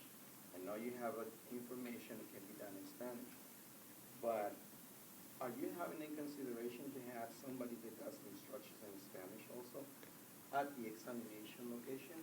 So they can help some of the students that only have basic English? Actually, you have your red books here. We don't have those in any other state that has multi-languages. OSHA requires everything to be in English, therefore process of practical examinations are always in English. But you do have the books, they can follow along. That helps them a lot. The reason I said Follow. that because when this person went to the state board for the examination, she didn't understand what the instructions should be done, right? Yeah. Because of the barrier of language. So Mhm. I was just thinking maybe have you ever taken consideration that can be possible? I mean, at least for the people that requested it, the examination to be in their own language? NIC at this time does not give any practical examinations in any other language but English. However, California has an instruction book, and they're told in Spanish to look at their book while they're reading the instructions. So, yes, they do have an opportunity to read everything in Spanish. I agree with you. Mhm. And we try to help the students or the candidates for that reason. Some of those people does not have the same academic language than other people. It makes it a little harder for them to understand that. And that's the other, You and that's, me and us, we yeah. understand that, but for other people might not be. that's the other problem, is how many dialects of Spanish is there? Yeah, how do we help them? Can I share So, something? yes. Because I have Spanish and English, and what I do, I have both of my instructions. I read it in English and I read it in Spanish, so they can memorize it. So they'll go in and they'll know exactly what to do. And tell them to follow the books. Follow those books. Follow them. They're a good tool. Just download it. If they're a second language, follow those books. Read it both. Okay, thanks. Okay? But the proctor or the examiner can only say two things to them, can't they? Yes. They can only say, do the best you can with what you have available, or do as you were taught. So that's all we can tell them. So as you take them through their state boards, make sure they understand. If they ask a question, that's what they're going to hear. That's all they're going to hear. So don't engage in an argument. It's just the test is going to continue to move. Just do the best you can. All right? At this point, you're a professional. You should be able to do these tasks. Yes? Hi, what happens if the people get haircut, couple of times they've been accident, blood spill, and when the blood disposal, that one count when they treat their cut, or they have to do when the procedure do, they have to do again. When they doing haircut, they get accident, bleeding, and they take care the bleeding, then they count the value with the blood disposal, or when the blood disposal and the bleeding separate, or they count together. If they cut themselves, Yeah. they have to do a blood exposure procedure. If they don't complete it correctly, they will be asked to do it again. Okay? If they end up with a bandage and a glove on their hand, they're going to be okay. We're going to watch the blood exposure later. That's what we want to do, is contain the cut. I mean, when the procedure for blood disposal, they have to do again, or they don't have to do it? They're going to do it again, yes, because we don't examine it when they cut themselves. If they cut themselves in the haircut, we expect them to go straight for their first aid kit. We expect them to take care of that cut, end up with a finger caught or a bandage, a bandage and a glove over the top of it or some protective barrier, and they'll get a yes for their cut. They won't get marked off for it. And then later on, we're going to do a blood exposure procedure to watch them do those specific steps of that procedure. They'll do it again. Okay? So that's the difference. Yeah. Okay? All right. So let's run over the barber exam real fast.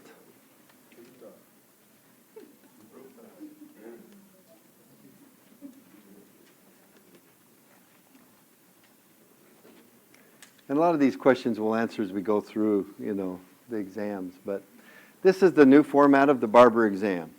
And we're currently administering it in several states. The states are loving it, especially the shave and the haircut. The haircut is great. And I know I came and did that little video for you earlier in the year, so you kind of are a little bit familiar with it. We're going to go through it today. But you do have 2 clients in this exam, all right? And so the first client, work area setup and client protection. And I'm going to go over this setup because a setup is a setup is a setup, isn't it? It doesn't matter if I'm a nail tech, a barber, esthetician, or a nail tech. It's the same thing. It's the same 4 steps. So I'm going to go over it here, and then I'm just going to kind of skip over it from now on. If you have a question, be sure and ask it, though, okay? But let's really saturate it here and get it over with. So you'll prepare your work area for your client. That's about disinfecting, isn't it? You'll set up the universal supplies you use throughout your examination. All right? You'll also prepare your client for, you'll also set up for the hair cutting section. So there's 2 different supplies here that I'm using, isn't there? My universal supplies, which are my bags, my disinfectant, all right? I call it my universal supply bag, which is my hand sanitizer, my first aid kit, those types of things that sit on my counter all day long, my shaving cream. Those things are universal supplies, aren't they? So they should be set out now because I need my shaving cream for the haircut to shave the neck, and I need my shaving cream for the shave, don't I? So there's different ways to bring shaving cream. Everything's on a mannequin, right? Can I use synthetic shaving cream? Absolutely. You can use cholesterol if you want. And the tripod we set up right now, or before we get in the room, the tripod, the mannequin head, When they go into the room, they'll set up the tripod. right away. Yeah, they'll be told when to set them up. Yeah. It's not a time. It's not a time thing. Right? Yes? So shaving cream don't have to be clear no more? No. Yes. It's not within the 15 minutes that the practice tells us to set up. Jean, are they having them come in the room, and then when they say set up, they set up their mannequin heads and tripods, or? When they come in first, it's open to a case in every direction. Tell them to put their admission letter, their ID out, and set up their tripod. So while the examiner's checking the IDs, the candidate's setting up their tripod again. Okay, so it's untimed at that point. That's why my student Yes. doesn't feel a lot about I the just have a tripod. question. I'll probably be asking what you answered already. But Yeah, we'll talk about that in just a second. But yeah, absolutely, everything we said here, universal supplies need to be set up, and the hair cutting supplies need to be set up. Clippers, combs, razor, shaving cream, all that stuff needs to be out here, doesn't it? Set up, ready to go. Because my first client, I'm going to be doing a haircut with a neck shave. Okay? Yes. So since we're only theoretically got 2 bags, right? Mm-hmm. First fine, second fine. And the first bag, how many procedures do you do? In your, hold on, I'll get to that. Yeah, I'll get to that. All right?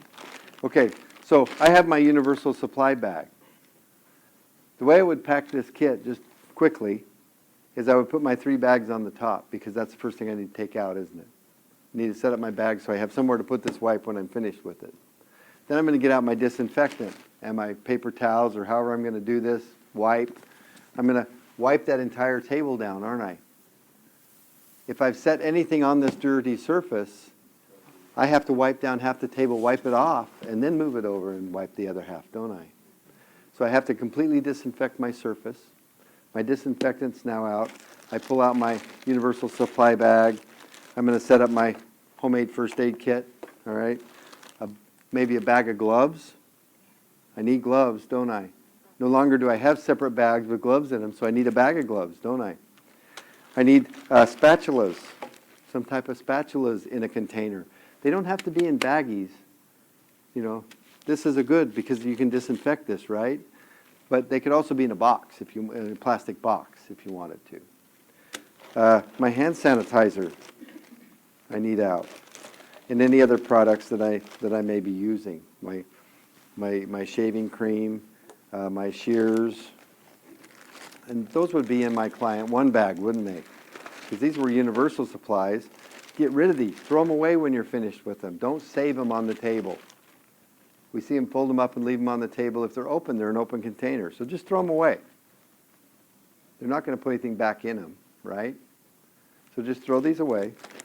Then I'm going to get out my client 1 supplies, which are my clippers, my shears, my combs, that sort of thing.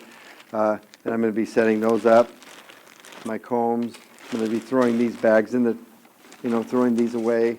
I'm going to be getting my shears and things I'm going to be using out and laying on the table. I think I have some. I'll just kind of run through this real fast so you can kind of see how it works. This can stay on the table, but it needs to be unloaded, doesn't it? I said set up, so those have to be set up. Also, I'm going to need my razor. That should have been in the client 1 bag. We need that out. My shaving cream's here. Everything's out, right? Pardon? I don't need protective cream yet. This is just a haircut. Okay? Well, we're not going over Cosmo yet. Okay? Yes? While disinfecting, should that bag be closed before disinfecting and then reopen it to get the No. supplies out? Nope, they can leave their bag open clear through the setup. But once they're finished, then they need to close it. Okay? Yes? In the last video, last year, you took everything out of the bag, and maybe I'm missing this good, then you wiped everything down. That's the next setup. Oh, that's the next one, okay. Yeah. This is an original setup. So I gotta wipe. Everything's clean to come out. Everything clean come out. Unless they reach in it or they set it on the table, it's clean. All right? Yes. When do you set up that garbage bag and disinfectant? When do you bring them up? I would set up the garbage bag first. The trash bag, the to be disinfected, and the soil linens. That's why I said put them right on top, set them up first. Then get your disinfectant out, disinfect. Then I have to sanitize my hands, right, before I start setting things up. So you can kind of arrange things so that they do them in that manner. But I'm going to have a universal supply bag, and then I'm going to have my hair cutting bag. Okay? And I'm going to set all those things up. And we'll kind of go through the hair cutting, and we'll talk about that a little bit too. Yes? When you drop them out, though, you drop them this time or when you drop them out? You need to drop them out. I can drape here, and that's where I would do it. You got plenty of time here. You got 10 minutes. I would drape them here. Drape is still the same as before? Yeah, just a haircut drape. They can use an extra strip or towel. On the mannequin heads, the towel works better.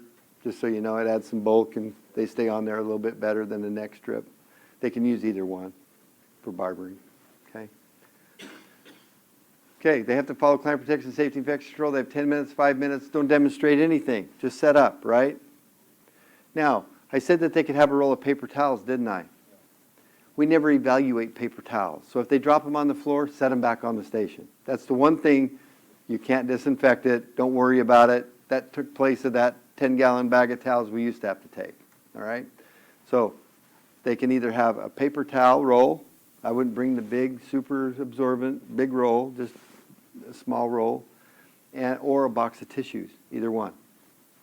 And we'd only evaluate those when they come off. Then we evaluate how they use them, where they put them, sort of thing. But if that roll of paper towels drops off the table, there is no way to disinfect it. You can unwrap it to your elbow. It didn't disinfect it. So just set them back on the table.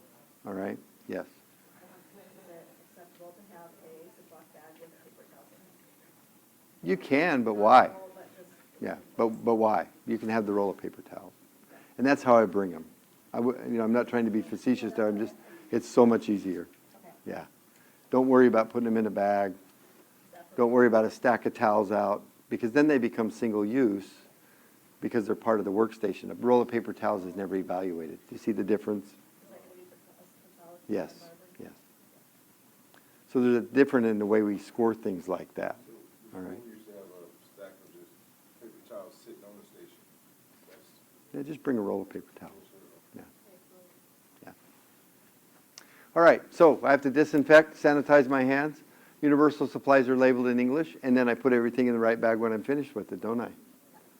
So it's very simple, 4 steps, same 4 steps in every setup. Aesthetics has 1 extra step, but other than that, this is the way it is.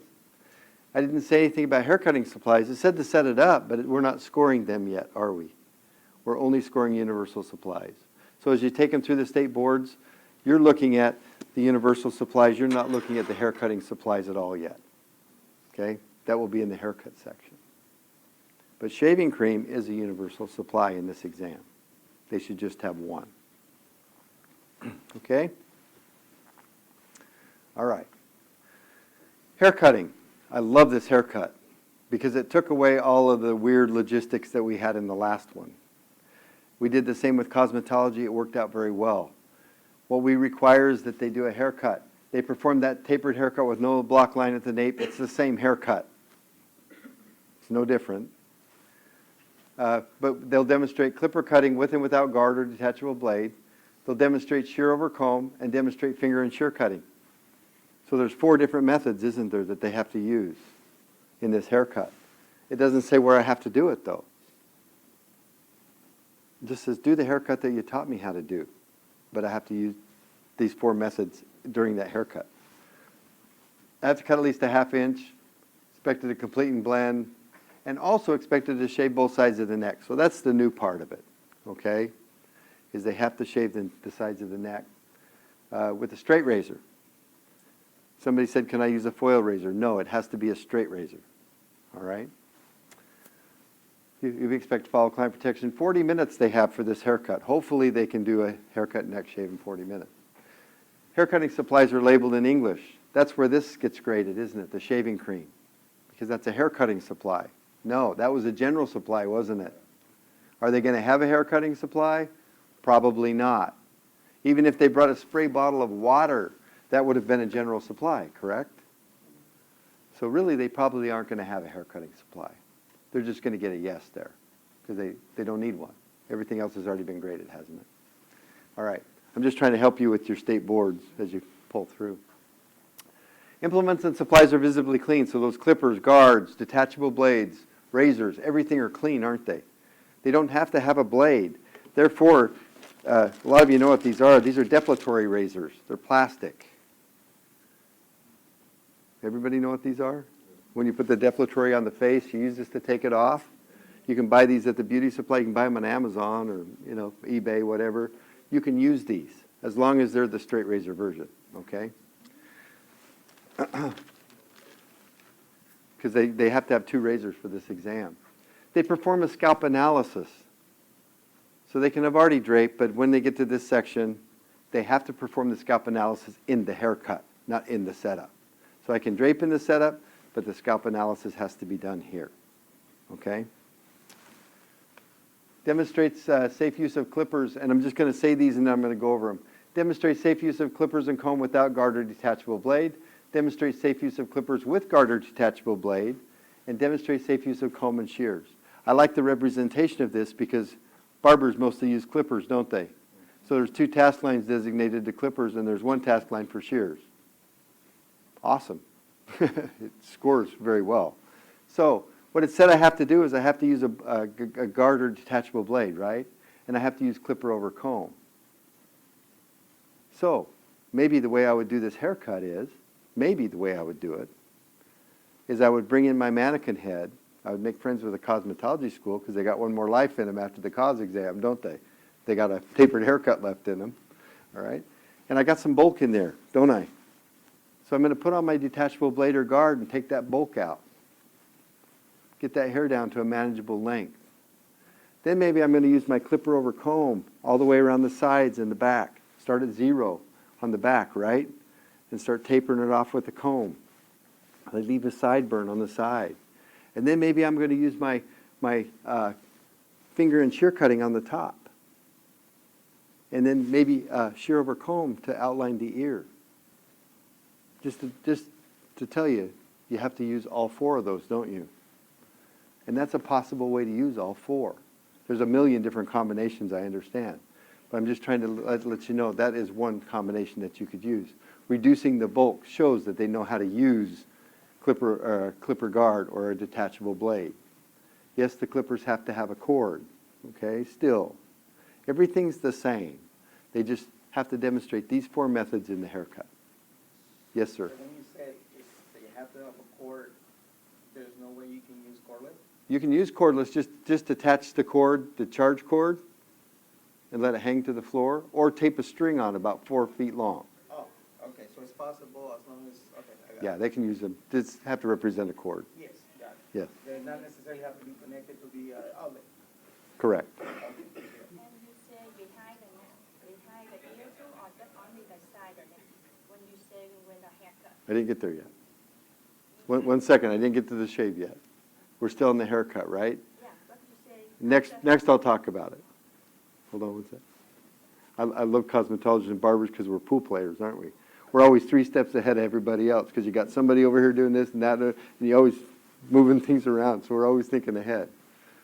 But I'm just trying to reel everybody back to where we're at for a second. How Yeah. long did you say the cord will be? About 4 feet 4 feet? or more, yeah. And usually they just plug the charge wire in and just let it hang down or plug that in, I just yeah. want to know because it makes it easier. Yeah. So anyway, it's the same haircut, isn't it? Just looked at a little differently. Now, shaving the side of the neck, right? And what we're really looking at is what? The reverse backhand stroke. That's what we're looking at. So once they finish the haircut, they have to drop the draping down, don't they? They have to use a towel. But all they really have to do is just wrap the top of the tripod where it hooks with the towel, put the draping around it. That's sufficient, okay? Because we know we have to use a towel to shave. You know, then I have to get out my razor and I have to demonstrate that reverse backhand stroke, don't I? So the reverse backhand on the opposite side, then I come back with a free hand on the other side, or I could reverse backhand on both sides if I really wanted to. But that's what we're evaluating as a reverse backhand. Yes, sir. Everything is pretty clear except for what I do with drape at the time. It's draped up, and then I got to demonstrate the reverse backhand. But what do I do to drape on the mannequin? That's why I say you drop it down to the clamp or down on the tripod. Just let it slide down. Yeah, you gotta take it off. You gotta put a towel around it and then re-drape it. So you're actually not going to be touching the neck of the mannequin. Correct. head, right? For the haircut, it has to be on the neck, right? And then when I start my shave, I take it off, And just drop it down a little. put it, you know, I can use the same towel, but I just have to re-drape down lower.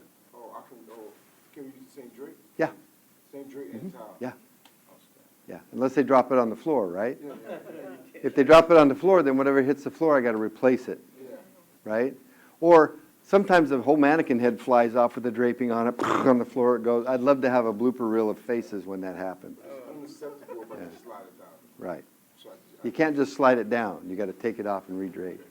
If the whole head falls on the floor, that's not a real thing, is I hope. If your client's head falls on the floor, you're in trouble. But if the whole head falls on the floor, just put it back on, fix the draping, sanitize your hands, breathe a little bit, and go back to work. So, Right. make sure we're clear, the bottom of the mannequin head will be exposed. Yes. During the shave, the neck is fully exposed. Just put it below the neck. Okay? But you have to take it off and reapply it. Yes. And you say both behind the ear and on the neck, both or Mhm. all, Yeah. Whole neck, right? Just the whole back of the neck, yes. all back, not behind the ear. You can do from right here is what we're requiring, this area. Okay? And of course, there's no block line with the clippers, right? We're still not blocking a line, we're just shaving the neck. So make sure they're not blocking the neck with the razor. So the sides and the bottom, right? It just says the back of the neck. Also, it's a straight line. Yeah. All we're really looking at is safe use of a razor. Yeah, it's not working too. Yeah. So If you get just a that bit of reverse detail work, backhand. It And, don't matter. It's Yeah. just how you handle the straight razor. correct. Okay. Thank you. Okay? Because we're not removing any hair. There's no blade in the razor. Yep. We're just looking at safe use of a razor. Are they closing it before they set it back down and so forth? Okay? Any other questions about that? Yes. At what point do we set the razor back down? Because we're done with the opinions with disinfectant. As soon as you're done shaving, just close it and set it on the table.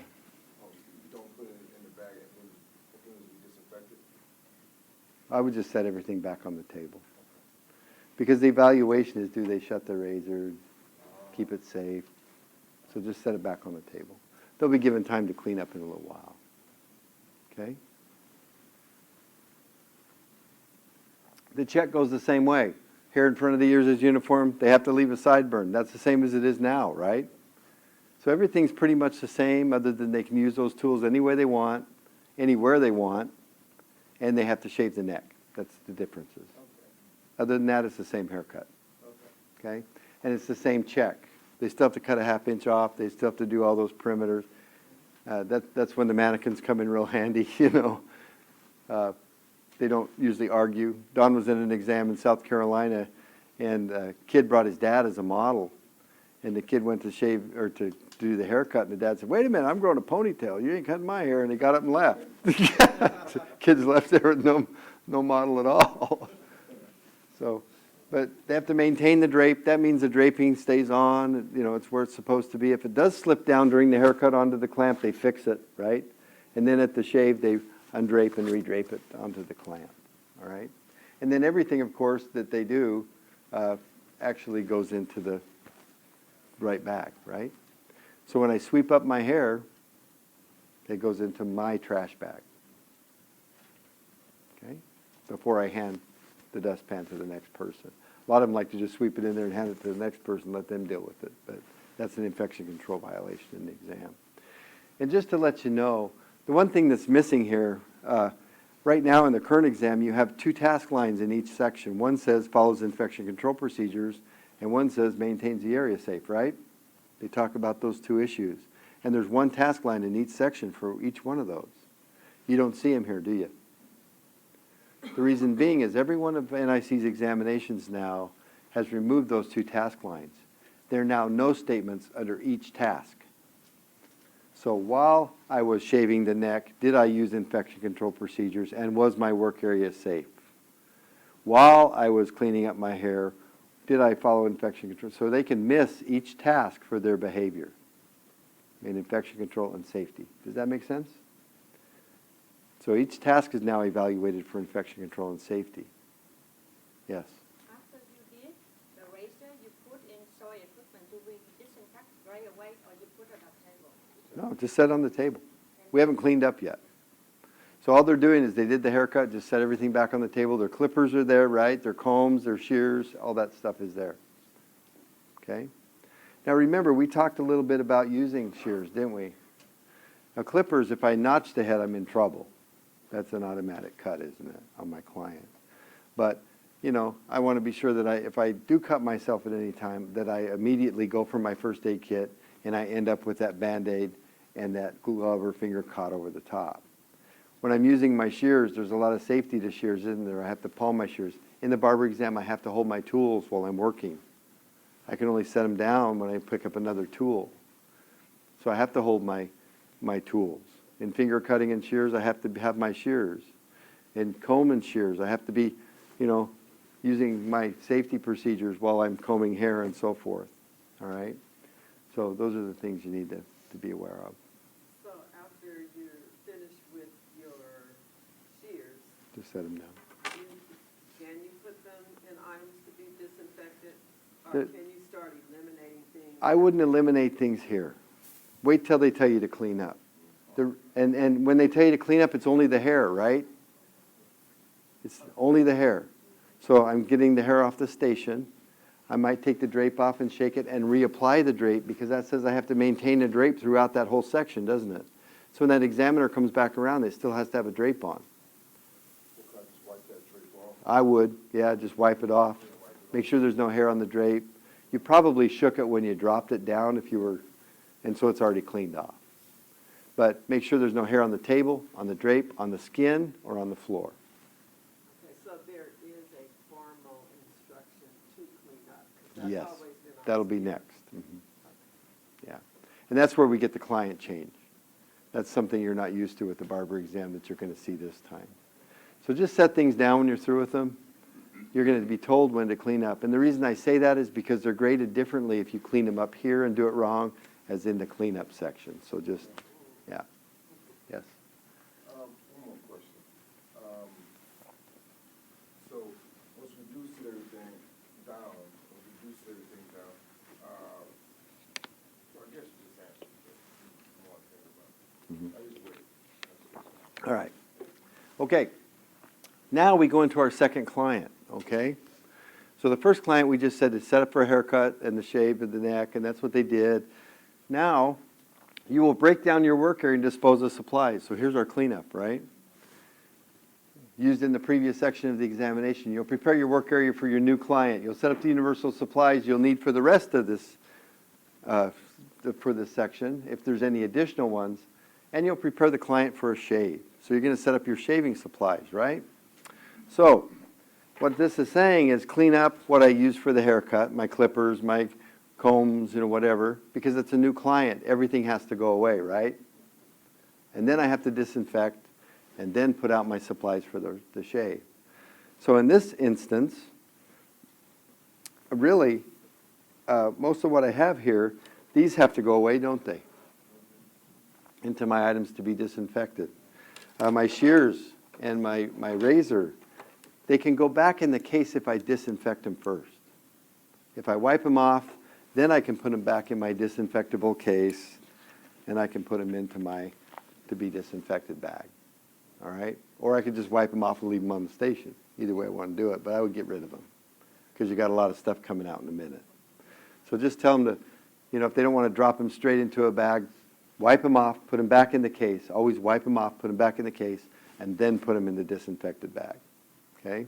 The razor, just drop it in there. You're not going to use it, and so forth. These bags, I'm just going to move everything else over to one side, aren't I? And I'm going to take out my wipe or however spray this side of the table. I'm going to wipe one side of the table off, aren't I? And then I'm just going to start wiping things off and moving them over to the other side of the table.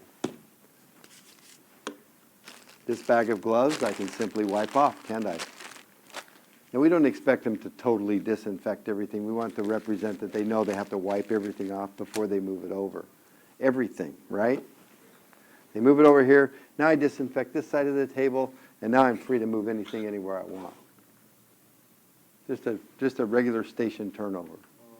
Okay? That's what we should be doing with each client, isn't it? So everything's disinfected now. The table's disinfected. Everything's been wiped off. Now I can set up for my shave. My shaving cream's already set up, isn't it? I just have to get out a clean razor, and I have my client 2 bag, right? I need some steam towels. I didn't label these. These are just steam towels, wet towels in a bag. I get out my client 2 bag. And this exam's a little different, but I have a bag marked client 2, and it's just the shaving supplies. I drape for the shave, which is the same type of draping around the clamp. Same thing I did for the neck shave, basically, but it's a clean drape, isn't it, because it's a new client. So my old draping, when I tore down, went into my soil linens, and now I'm pulling out some clean towels and some clean drapes. I need my whoopee or wiping towel there on the table. I don't have to tuck it in my belt. I wouldn't. I would just put it on the table. Okay? Yes, sir. Towels can't be labeled no more? You don't need to label towels, no. Okay? So I have 15 minutes to do that. I'm disinfecting, sanitizing my hands, setting up universal supplies, and going ahead and putting everything away where it needs to go. This is where I put it all in the bags, clean up. And we evaluate where that goes. The reason I said is because in the haircut, if I clean up and I mess up, it's scored in the haircut. And then I didn't clean up here, then it gets scored here again. So make sure that they're cleaning up when they're asked to. Okay? Just in case they do make a mistake. It's a lot easier on them. Shaving with a straight razor has variable timing now. It's the same shave, right? The shave's a shave, correct? And what we saw was we saw the variations in shaves. Holy cow. Draping was a nightmare. When we assembled these barbers, every one of those barbers had 5 or 6 different drapes you could use for shaving. Crazy. So what do we evaluate? We just evaluate they have a drape on, that there's a towel around the neck, that the drape isn't touching the neck, and that they have a wiping towel. That's all we're evaluating. Okay? So no fancy drapes. Their mannequins are hard to drape for a shave. The other thing we saw was that the shaves were all different. You know, steam, lather, steam, lather. You know, I saw a 31-stroke spa shave. Took 28 minutes. Okay? That's not what we want to see. We want to see using steam towels correctly. We want to see lathering safely. We want to see using a straight razor safely, correct? That's really what we're evaluating here. So if it says lather and steam, just lather and steam. That's all we're looking at. Making sure you can lather safely. Making sure you know how to use a steam towel. We're not evaluating a shave here. Get away from that. Back up. No shave, all right? We're evaluating steps of a shave because there's so many ways to do it, all right? So we'll talk about that in a second. You have 5 minutes to get that client ready. So your shaving supplies are labeled in English. We're looking at your shaving cream. Sets up implements that are visibly clean. You're also going to need some kind of bracer, right? Or toner, stringent, whatever you want to call it. You set up everything that's clean. So it's clean razors and so forth. Lather the beard and mustache area. And then apply a steam towel. That's all you have to do. That's all you ever had to do in the exam. So forget about the strokes that used to be? Well, we haven't got to that yet. Oh, okay. We're playing pool again. Yes. Yes. So the booklet that will be at their station will have each of these bullet points listed because it's telling you where to do the freehand and these. We'll talk about that. Okay. All right. So this is just the lathering and steaming, right? So lather the face using cushions of fingers, blah, blah, blah, the way you teach it, and then apply a steam towel and leave it. And the way I apply the steam towel is I get it out, and what they always forget, aesthetics and barbers, wring in the towel. That's not, you know, when I come in the morning, I get my towels wet, I wring them out, I put them in the hot towel cabbie, right? But when I get it out, I still got to wring it, make sure there's no hot water in there, don't I? So wring it, test the temperature, and then go ahead and apply the steam towel. Right? Has to cover the upper lip, ends over the forehead. That's how we expect it to be. All right? So we expect them to know how to use the steam towel. Once their steam towel bag's empty, throw it away. But they're going to have a couple probably here, right? However many. But all we said was apply it. Just apply it and leave it there. Step back. It doesn't say remove it. It says apply it, right? Okay. Then once all the candidates have done that, or 5 minutes has expired, because now that's timed, they have 5 minutes to lather and steam one time. One lather, one steam towel. This isn't a shave, right? Now, we're going to perform shaving with a straight razor. You'll be expected to follow client protection, safety, infection control. You'll be instructed individually by the examiner when to remove the towel, relather, and begin the shave. I just saw half of them panic because they already have the towel off. Tell them to leave the towel on, right? All right. It's an untimed section. So the shave's really no different than it ever has been, is it? Just lather and steam. Now we're going to get ready to do the strokes individually with the examiner. They're going to walk up to us one-on-one, and they're going to give us our instruction, okay? So, please remove the steam towel, relather, and demonstrate the first 5 shaving strokes. Same thing, isn't it? It's just evaluated differently. They remove the steam towel and lather. So now they're taking the towel off, aren't they? The same one they applied, they just whoosh, one continuous motion and put it in their soil linen bag, don't they?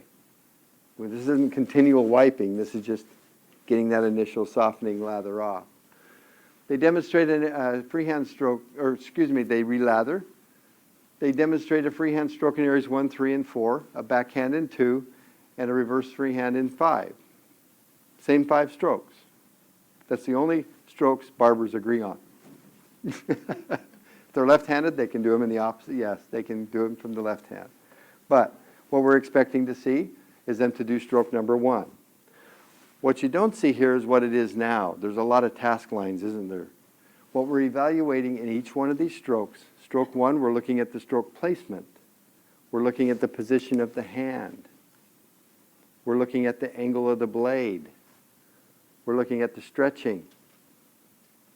Okay, so everything is evaluated in this stroke 1. Then in stroke 2, we're looking at the same thing, aren't we? The reverse.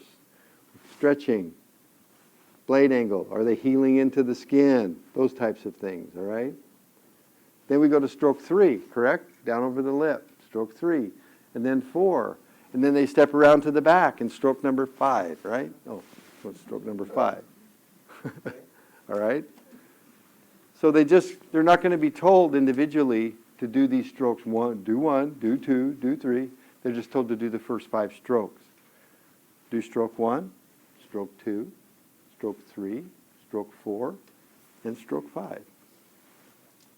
Don't do 1, 1, 1, 1, 2, 2, 2, 2. Just go through and do the 5 strokes naturally. Okay? Like a ballet. All right? Close the razor, set it down, step back when you're finished, and the examiner will tell you, please do nothing until the next verbal instructions are given. So they're not watching the rest of the shave now. They do the first 5 strokes, set the razor down. That means they're finished. The examiner says, okay, we're done. He's going to step off and go to the next person. He's going to go around the room and just watch the first 5 strokes. All right? Once everybody's completed, the examiner will tell them, do not demonstrate any additional shaving strokes. We're not looking at 6 through whatever anymore. We're just looking at 5 strokes. Okay? We've now seen all 4 shaving strokes, haven't we? We saw the one on the neck. We saw 3, 4, and 5 here, right? So you'll perform the finishing steps of the service. You'll have 5 minutes, so it's timed. What are the finishing steps of the service? I'm going to apply a steam towel, remove the shaving cream, get it all off, and put on my toner or astringent and step back. Very simple. And they do that all together. So currently the exam was 5 strokes, right? They got them ready, looked at the 5 strokes, and then they finished the shave, didn't they? But now it's just do the 5 strokes, step back. Now we're going to watch you finish. Just get the shaving cream off, apply the toner, and you're finished. So once you get the order to finish, you apply the second hot towel, Mhm. and then Get all that shaving cream off. Yeah. Okay. Simple, really. And it's safe use of a razor, right? Safe application of shaving cream and safe use of a steam towel. That's what we're evaluating in the shave. That's why you're only gonna use 1 steam towel. Use 2. Well, Yeah. the first one and the second one. First one, to wipe out the second one's off. remaining cream, Correct. or shaving cream. Correct. Correct. That's all. Maintains the drape, falls on the floor, they got to fix it, don't they? Yes. As you're removing the shaving cream, you're removing all of it in the zones, correct? Not just one stroke, and so on. If you have to go through, because the face is round, it's plastic, and your blade is straight. We are not evaluating shaving cream removal. Okay. We are not evaluating hair removal. So just one stroke. Stroke is perfectly fine. Perfectly fine. Okay. So just do stroke 1, go into stroke 2. Don't worry about getting all the shaving cream off. That's a great question. Because a lot of them think they need to keep going over it to try to get that off. And Yeah. Plastic dolls. It's plastic, it's not going to come off, you're right. Yeah. So just 1, 2, 3, 4, 5. Set the razor down and step back.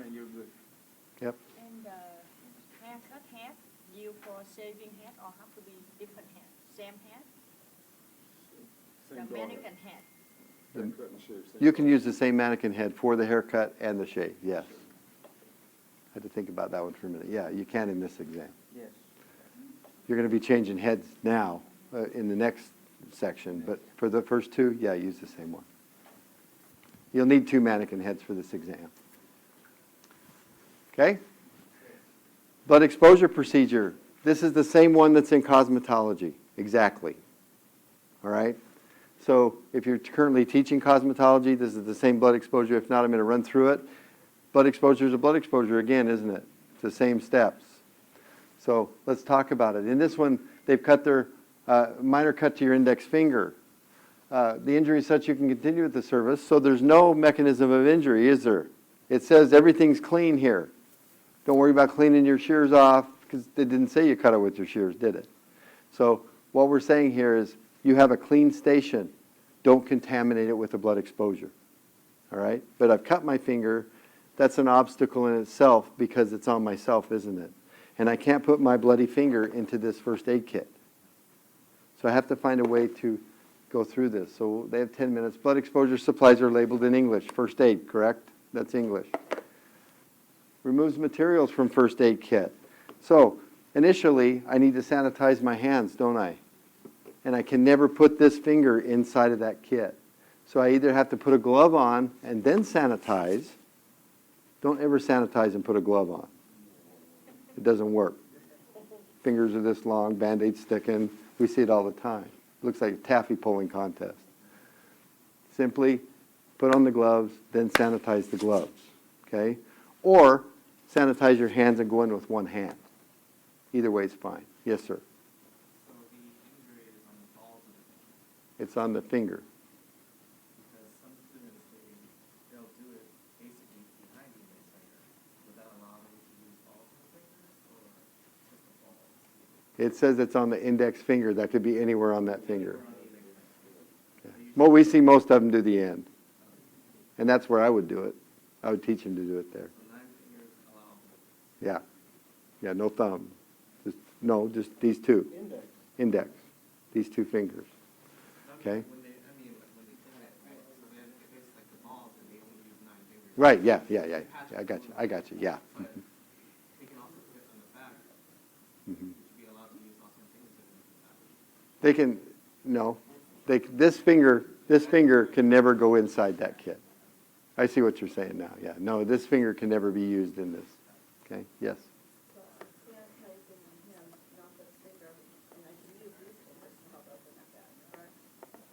Mhm.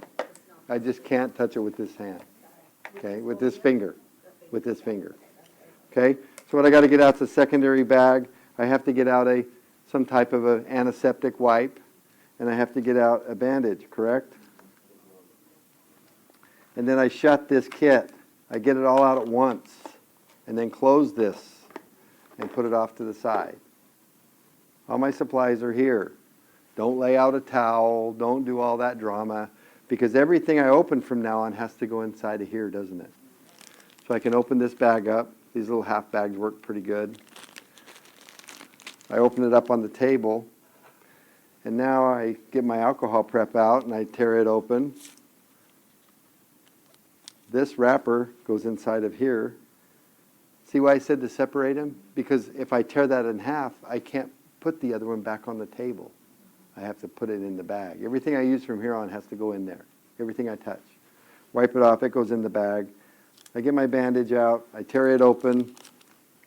Of course, the wrapper goes inside this bag. And I can touch the inside of this bag on this one, right? Because it's my blood. I can't contaminate myself with my own blood, but I can contaminate first aid kit, my station, those types of things. Then I'm going to put my Band-Aid on.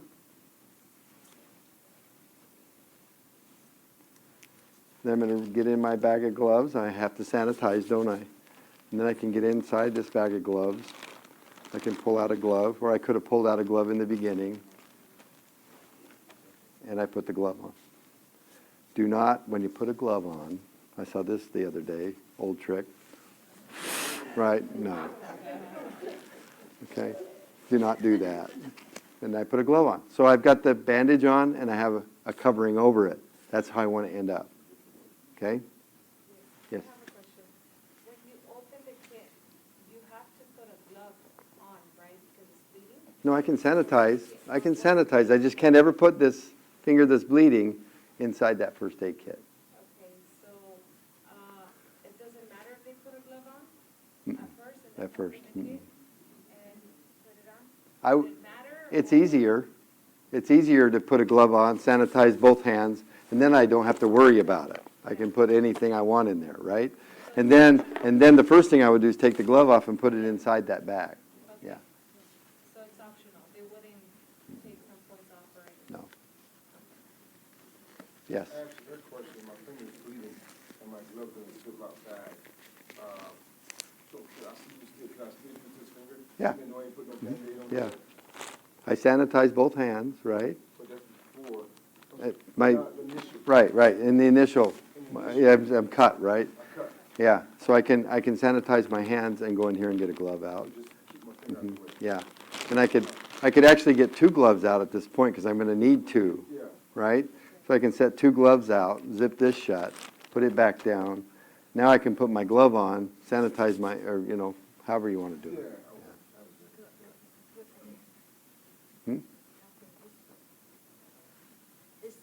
Okay, all right. Any question? Yes, When you take the Band-Aid off, I'll tell you when to do that. Everybody asks that question. evaluate it. And especially in aesthetics, it's like, they have to do the micro next, so when do I take the Band-Aid off? Well, right before you do the micro would be a great time to do it, And when So, you throw away your bag that you put your, mhm. Yeah. So the next thing, I have my glove on, correct? yeah, And I need to take these supplies, and I need to zip this bag shut, don't I? This has to be a non-leakable bag or a Ziploc plastic bag, and I just simply drop it in the trash. Okay? No biohazards, no more. No biohazard. So 1 bag, 2 bags. So Yes. Doing all this here, the shade, you still be shooting up for the shade either. The shaving stuff's still all out. Still out. Yeah. Minor, you don't have to wear gloves after you put Yeah. the Band-Aid? Yeah, once I put the Band-Aid on, I'm sorry, I was demonstrating some other things. I should have ended up with this glove on, right? These are hard to get on the second time. Then zip this shut and thrown it away, okay? So I end up like this, then I would step back. All right? 10 minutes to do that. Got 10 minutes to do that. Plenty more. Shouldn't take you 10 minutes. It's taken about 3.5. All right? But then this is in the trash, Everybody says, when do I remove the glove? Don't worry about it yet. Just step back. All right? Now, you'll break down your work area and dispose of supplies used in the previous section of the examination. This is not a client change. This is simply, we've already seen you do it once, we've seen you do it twice, we don't have to see it again. Same client, but we're going to use a different head, all right? Because you got to use a longer hair, right, for the chemicals. So just break down everything that's on the station right now, except for your universal supplies. You can get rid of the shaving cream. Of course, that's gone. You can get rid of your razor, whatever you used in the shave, get rid of it, all right? And then just pull out your chemical bag. It's going to have your rods, your papers, your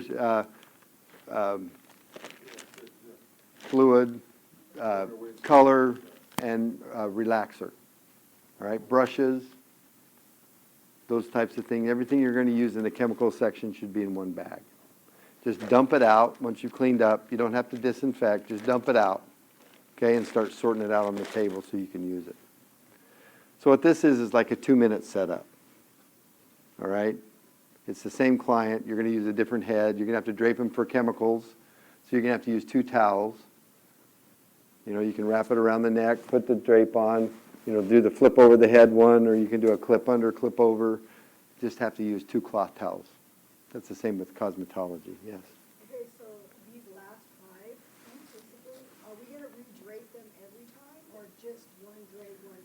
You're going to drape for the haircut, Yeah. you're going to drape for the shave, and then you're going to drape for chemicals. And that's it? That's it. Okay? So you're going to set up the supplies for chemical waving, predisposition and strand, chemical relaxer, virgin application, hair color retouch. So those are the things you're going to set up for now. Just dump it out, set it up. All right? It's different in cost, but in barbering, this is the same client as you did the shave on. Think of it that way. Okay, so you perform chemical waving. So when I'm setting up those supplies and getting rid of the other stuff, I can take this off, throw it directly in the trash. And you can take the Band-Aid off, throw it directly in the trash. So you're not being valued No. that time on the No. blood exposure? Blood exposure is over. And that's the thing you have to remember is we don't grade from one section to the next. Each section is graded separately. Okay? So when you're about, I'm sorry, so when you're about to do the next step, you still have to wipe out the table again? No. Not anymore? Nope. So only twice, got it, first, and I got it. Just twice. Yeah. Yes. One more question. That's Okay, it. so on the notice, paper they gave us for the new test for barbering, it says California optional and thermal and. We'll talk about that when we get to it. This is just the chemicals. So you're going to have your universal supply bag. You're going to have your client 1 bag. You're going to have with your hair cutting supplies. You're going to have your client 2 bag with your shaving supplies. You're going to have your chemical bag, which is going to have all your chemical supplies in it. And then you're going to have your blow drying bag, and you're going to have a separate bag for your thermal curling. So you will have several bags here. But we just want them separated so you just dump them out and use them. So you'll have a bag for blow drying that just has a blow dryer and a brush, you know. Yes. So at this point too, you're also changing over your mannequin here. Yes. So now we get into chemical waving. It's exactly the same as cosmetology. It's exactly the same. We've always done it. The only difference is the scalp analysis. Chemical waving supplies are labeled in English. You are going to have a supply that is not saturation fluid. What do you have? Huh? Waving lotion, but it's water, right? But don't label it saturation fluid. That doesn't work, right? You're going to subsection for hair for chemical waving. Now, when I read that, I think about a 9 section, but that's not what we're looking at. We're making sure the subsections are fitting on the rod correctly. They're not too wide, not too narrow. That's what we're looking at. 3/4 of the rod's covered, all that stuff, all right?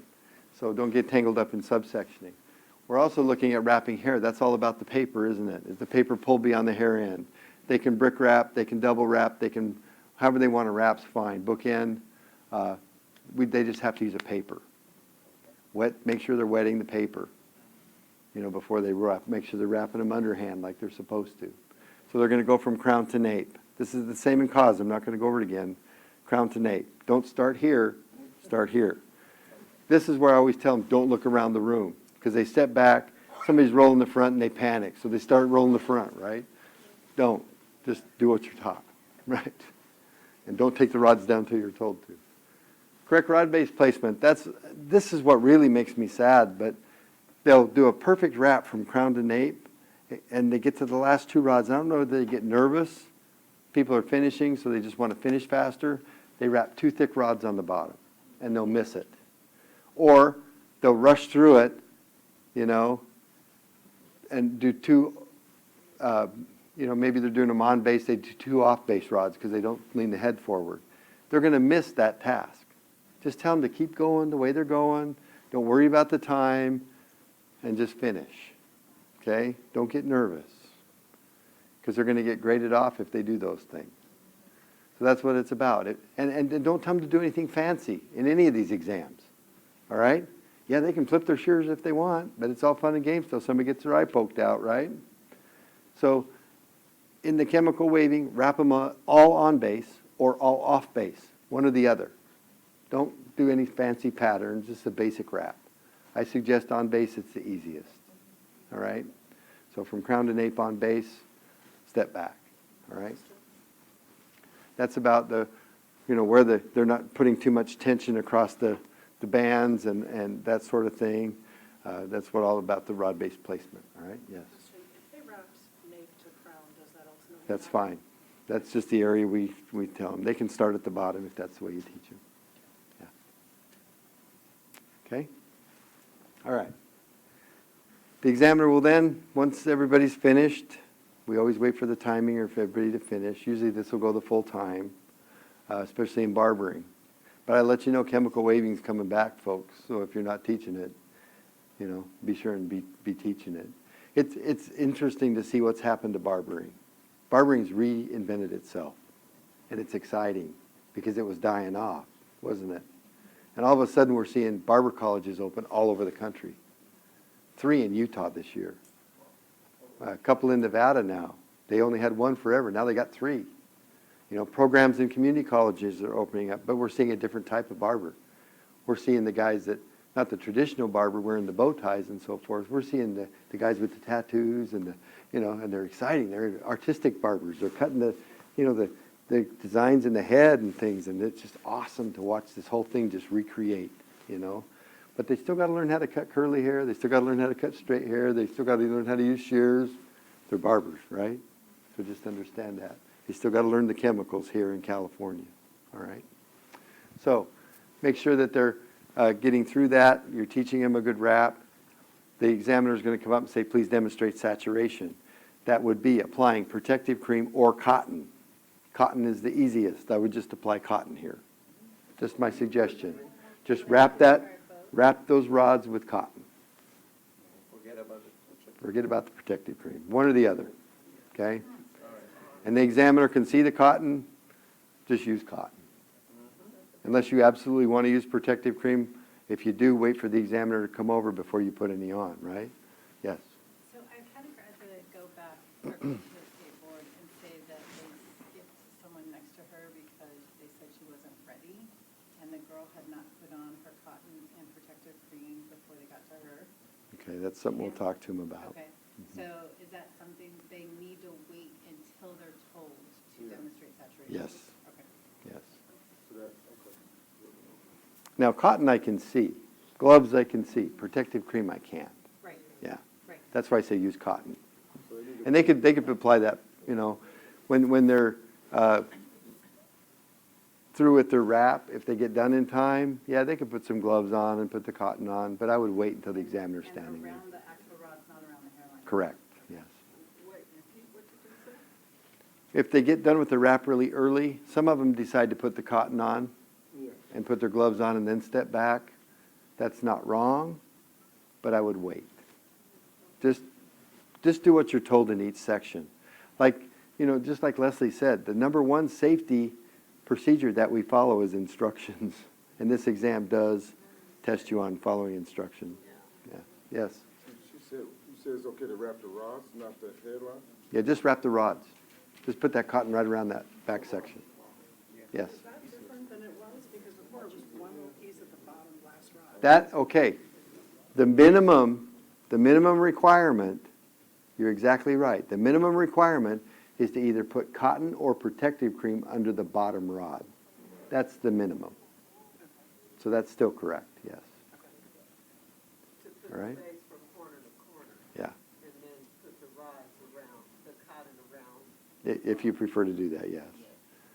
But So that's an either or. the very minimal is a piece of cotton under that bottom rod. How's it gonna stick to it? That's the very minimal. Most of us are wrapping a whole head or, you know, but just do it the way you teach them. But you could do that minimum, protective cream under the bottom rod or cotton, or just wrap that whole section that they rolled. Okay, yes, And that is for cosmetologists as well. correct. And then protective cream, just cotton if you choose, or Or just protective cream, one or the other. To have a paper towel as they're saturating. Okay, we'll talk about saturation in a minute, okay? This is just about wrapping, okay? Now we get to the saturation. The candidate is standing there, the examiner walks up, please demonstrate saturation. I make sure I put on my cotton or protective cream, I put on my gloves, and I start to saturate each rod, correct? You put water in there. That has to have water in the bottle, not the stinky stuff, all right? We always get one once in a while, but they can't drag the tip across the rod, correct? They can't oversaturate. Don't go into weird stuff and blot each rod. That's incorrect, isn't it? If I saturate a rod and blot it, I just took everything back off it. That's incorrect. Saturate the rods. If it starts to drip, that's when I want to blot, correct? I can hold a towel underneath and saturate and then blot. But don't do anything weird. Just do it the way they're supposed to do it. There's no formal way to do this. You don't have to present things to anybody. Just, all right? Yes. Fancy, but are they allowed to equal out the porosity? I'm done wrapping, I've got my rods in, and I equal out the porosity with a few mist of my spray bottle. That way that water doesn't drip as much. It doesn't, you know what I mean? You do it the way, they do it the way you teach them. Okay, that's not wrong, that they're not gonna get knocked out. Just don't do anything out of the ordinary, Okay, okay? That's what I'm saying. try here, just. We see them put protective cream between each rod. We see them put cotton between each rod. Those are both dangerous. You're going to break hair, right? Blot, blot, blot, blot, blot. You know, they take 20 minutes sometimes to saturate 9 rods or 13 rods or whatever you put in. So just saturate all the rods. Don't drip it on the floor. If it drips on the floor, clean it up immediately, right? Yes. But you said, my understanding, I can have just one piece of cotton up under the bottom rod and saturate all 13. Correct. That's the minimum requirement. In between each rod. Don't put it in between each rod, no. Okay, because when I'm putting it in between the rods, I'm breaking the hair off, putting tension on the hair. All right, so then they're going to ask him, you know, please demonstrate saturation, please demonstrate a test curl. This is a very uncomfortable thing for examiners, and I'm going to tell you why. Because they unwrap the head 1.5 turns like they're supposed to, and then they look at the examiner. Okay? And I'll tell you, the only reason that says remove 1 rod from the hair is so the examiner can get out of that. Because we can't say anything to them. So if they just look at them, they're going to say, please remove 1 rod from the hair, and they're probably going to pull that one out and miss their test curl. Tell them to unwrap it and wrap it back to the head and snap the rod. That's how we do it, right? Don't tug it, just wrap it back up and snap it, right? And then step back. Then the examiner will say, please remove 1 rod from the head. They're going to walk forward, any rod, pick a rod, pull it out, put the paper in the trash, the rod and the items be disinfected, and step back. Very simple. Don't take the rods down, because that's the next thing they tell you. Do not remove the remaining rods until instructed to do so. But if one person starts, they all start. Okay? Don't do it. It's a trick. Once all examiners are ready to proceed, you're going to remove all remaining rods, and in this exam, you're going to create 4 quadrants, just like you always have. Okay? In cause, you're going to do a 5-section. The mohawk and the 4 around the head, right? Yes? Before we move on, I know in the previous chemical waving, the proctor, the examiner, was always say, step back so he can test. They're not going to take the rods out anymore. They're going to have them remove the rod, separate them. They will now no longer step forward and remove rods. So they're no longer going to check bishops and all No, they're going to watch that while they're doing it. Yeah. It was a pretty even opinion that they could see that while they were rolling all those rods. So that's what we're looking for. All right. So they're going to do quadrants. They have 5 minutes. Away we go. Maintaining drape and items to be disinfected. So even though I step back, I'm still being evaluated on my draping. I'm still being evaluated on my safety, my infection control. I could still miss tasks because of that. All right? Just so you understand. So, predisposition test and strand test with simulated products, same as cause. All right? Same, exact same. You'll complete a predisposition test and strand test. You'll demonstrate the predisposition test behind the ear. I am no anatomist, but I can tell you, this is my ear, and this is behind my ear. This is not. All right? So, then they're going to just take any random strand of hair and do a strand test. All right? They're not going to be told when to do it. They're just going to do them both. So, they have 10 minutes to do both of those. Predisposition and strand test supplies are labeled in English. Well, my supply that's already dumped out on the table, I have a couple of them, don't I? I've got some protective cream. And I know that in the past we had, sometimes in a kit, 3 protective creams, didn't we? We had one for chemical waving, if that's what you decided to use. We had one for color. And we had one for relaxer. If that happens, 2 of those will be picked up. You only need 1, don't you? On your station, you need to know when to use that protective cream. So one of your universal supplies for the chemicals is protective cream. all right? One thing of it, all right? Be sure you only have one. But then I'm going to pre-make my tubs, just like I told you before. And in this case, we're only going to have the two. We're going to have the actual relaxer and the color tubs, right? Pre-make them. Don't fill them to the top. Just put enough in them to do one back section, all right? But I'm going to take my color tub, and I'm going to open it up because I'm going to be doing my predisposition test first. I sanitize. I go into this bag, and I get out my swab or spatula or whatever, right? Or I already have a swab out. This is my only single-use item, color bowl. I can dip all I want in this. I can't contaminate it, right? Because it's the client's color bowl. I told you could pre-make it. So there could already be a swab on the table, or I could, at this point, get something out, right? All I'm going to do is first, I have to cleanse the area. So I have to have a cleanser or shampoo as part of my universal supplies, and this is true with cause as well. I have to cleanse the area first. I cannot use an alcohol prep. Every color manufacturer I called said, why would you do that? Once you wipe that skin with the alcohol, you've pre-sensitized the skin. It's going to skew the test. Why even do one? Right? That made sense to me. The other thing they said is don't put a Band-Aid on it.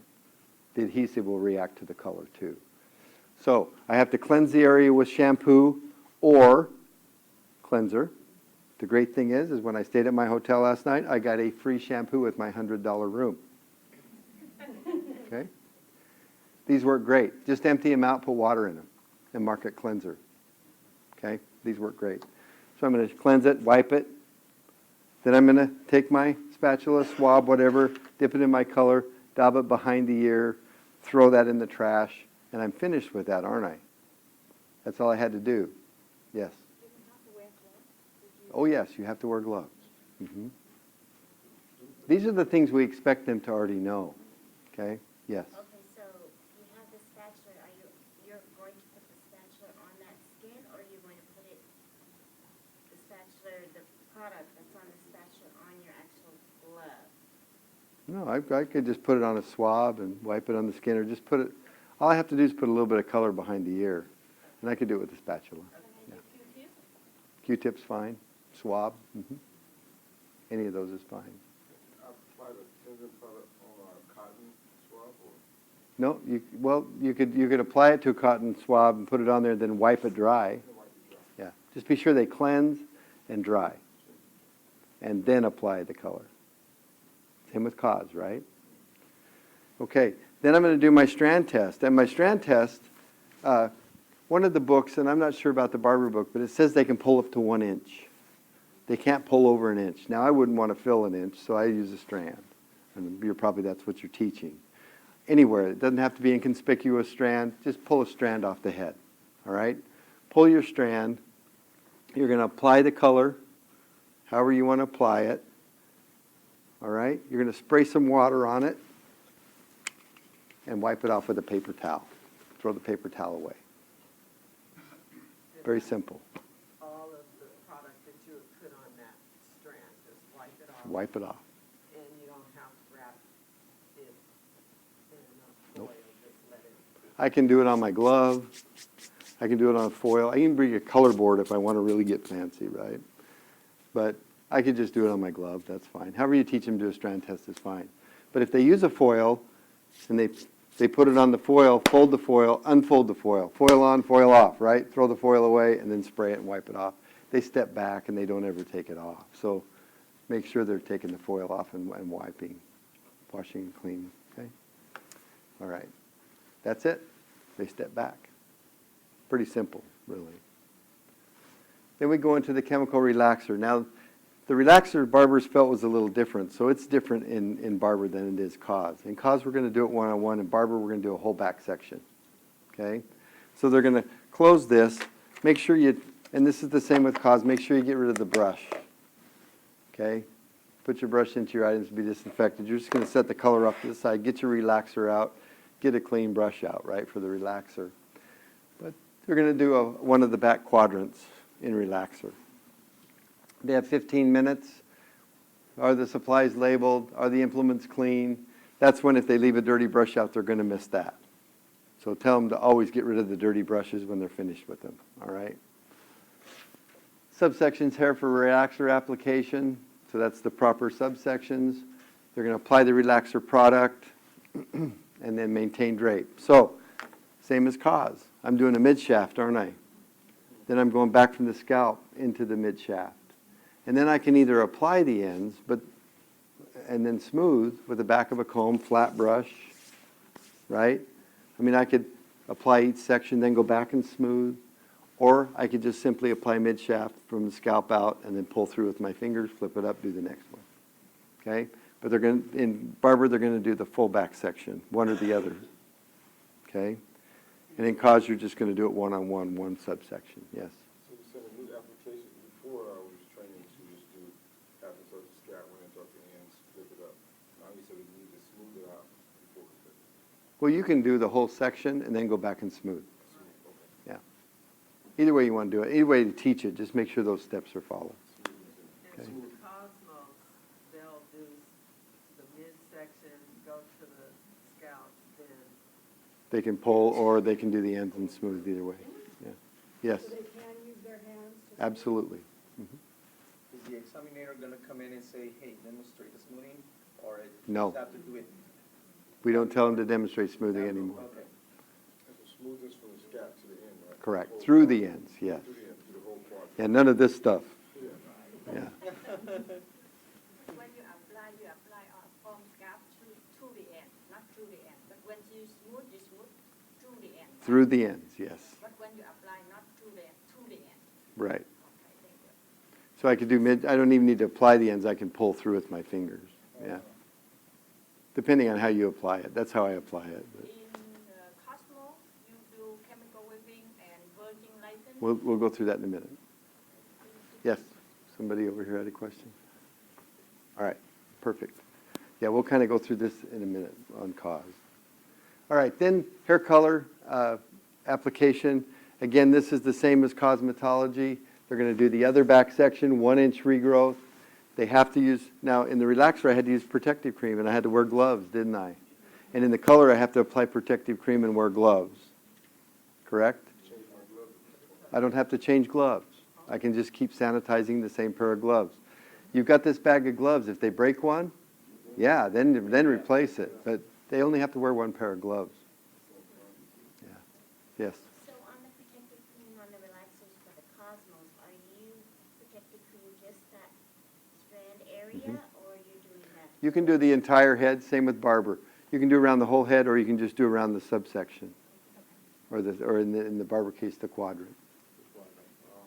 Okay, just as long as you apply protective cream somewhere.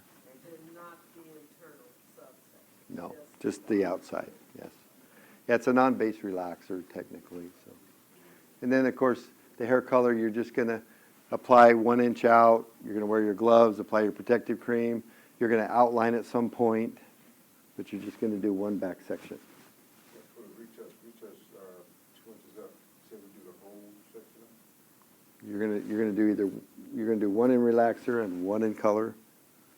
Yeah. So it's not a hair color retouch. It's just a retouch, 1 inch retouch.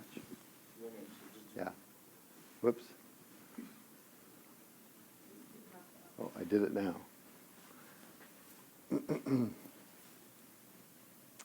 Let's see. So, be clear, on the retouch is outline the quadrant up 2 inches. You said outline the quadrant all the way to the end of the shaft? You're gonna do a 1 inch retouch, 1 inch retouch, okay. but you have to outline at some point. You know, just the same as you're teaching now. Yeah. Outline up 1 inch. Yeah, you're gonna have to outline the little hairs. You know, yeah. But you have to do that before you go in and do your internals. You know, that's such a skewed thing now. Some say you do it before, some say you do it after, some say you're doing while you're internal. So however you teach, it's fine. They just have to outline at some point. Because it seems like that's how it's stated on the CIP, that the outline must be done first and then go inside. If there's a particular order, it will say so. Yeah. But in this case, there's not. Okay? Okay, so then they're going to go into their thermal curl and or their blow style, right, will be the next section for them.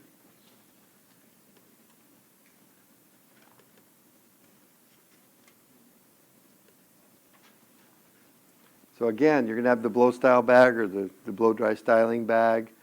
They're just going to get rid of the stuff they don't need, the chemical stuff, put it all in the right bags, correct?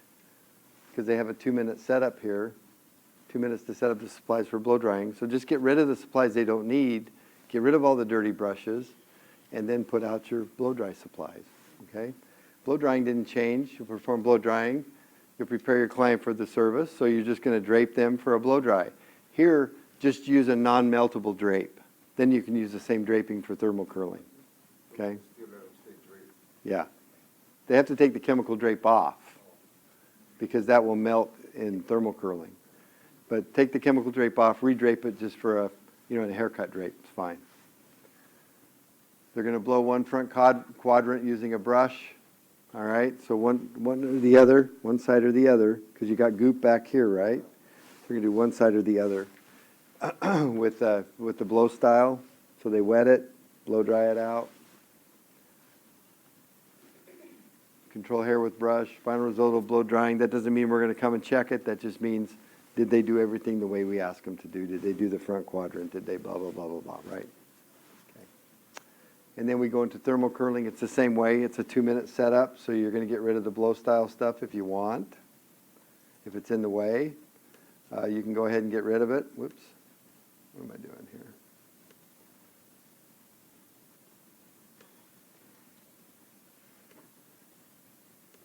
We're going to go into the thermal curl. Like I said, there's a 2-minute setup for thermal curling. So you got your thermal curl bag with your thermal iron in it, your test strip, or you can use a paper towel, whatever. Do not put the test strip in the paper towel, and do not wrap the combs with the test strip. If you put it in there in a way that reminds them to test that iron, they're going to get a no. Yes. Curling iron for the amount of time that it takes to heat up. Remember, we're not evaluating a curl. Okay, so if it's not hot and it's not actually curling, it's fine. We're evaluating safe use of the iron. Okay. Yes. Yeah. Okay, what we see is we see either the combs wrapped in the neck strip, so it reminds them to test the iron, or they pull the iron out and it's already got the test strip in it. So we can have that test strip in the back. The test strip should just be in the back, yeah, loose. So I'm gonna set up for my thermal curl, and I lay my test strip over my handle of my iron. No, My student does that as they set up, no? Okay. that reminds them. And now Barber drop the virgin lick now, no more that section. Mm-mm. Before they have that, now drop that on the color. You're only doing color and relaxer, And the front, and the chemical waving, yeah. So 3 sections of chemicals. And then you're going to do your 2 additional services. Thermal curling is exactly the same, except you're going to do 2 curls on the side of the head of the front quadrant. So you did your blow dry on one side, just do your thermal on the other side. All right? You're going to do 2 curls. a lot of hair, 2 curls. Do we need all the hair, or we just section it off? Just section it off so it fits on the iron, right? But you're only going to perform 2 curls. Leave a clip in the head? Yep. You came like 20 years ago. Yeah, I know, huh? I know, huh? Web shaving and all that. Oh my Oh, yeah. God, it was like. Are they allowed to leave the hair around the uncurled hair just out, or should they be pushing that and clipping it away? The parts are not. I would clip it off.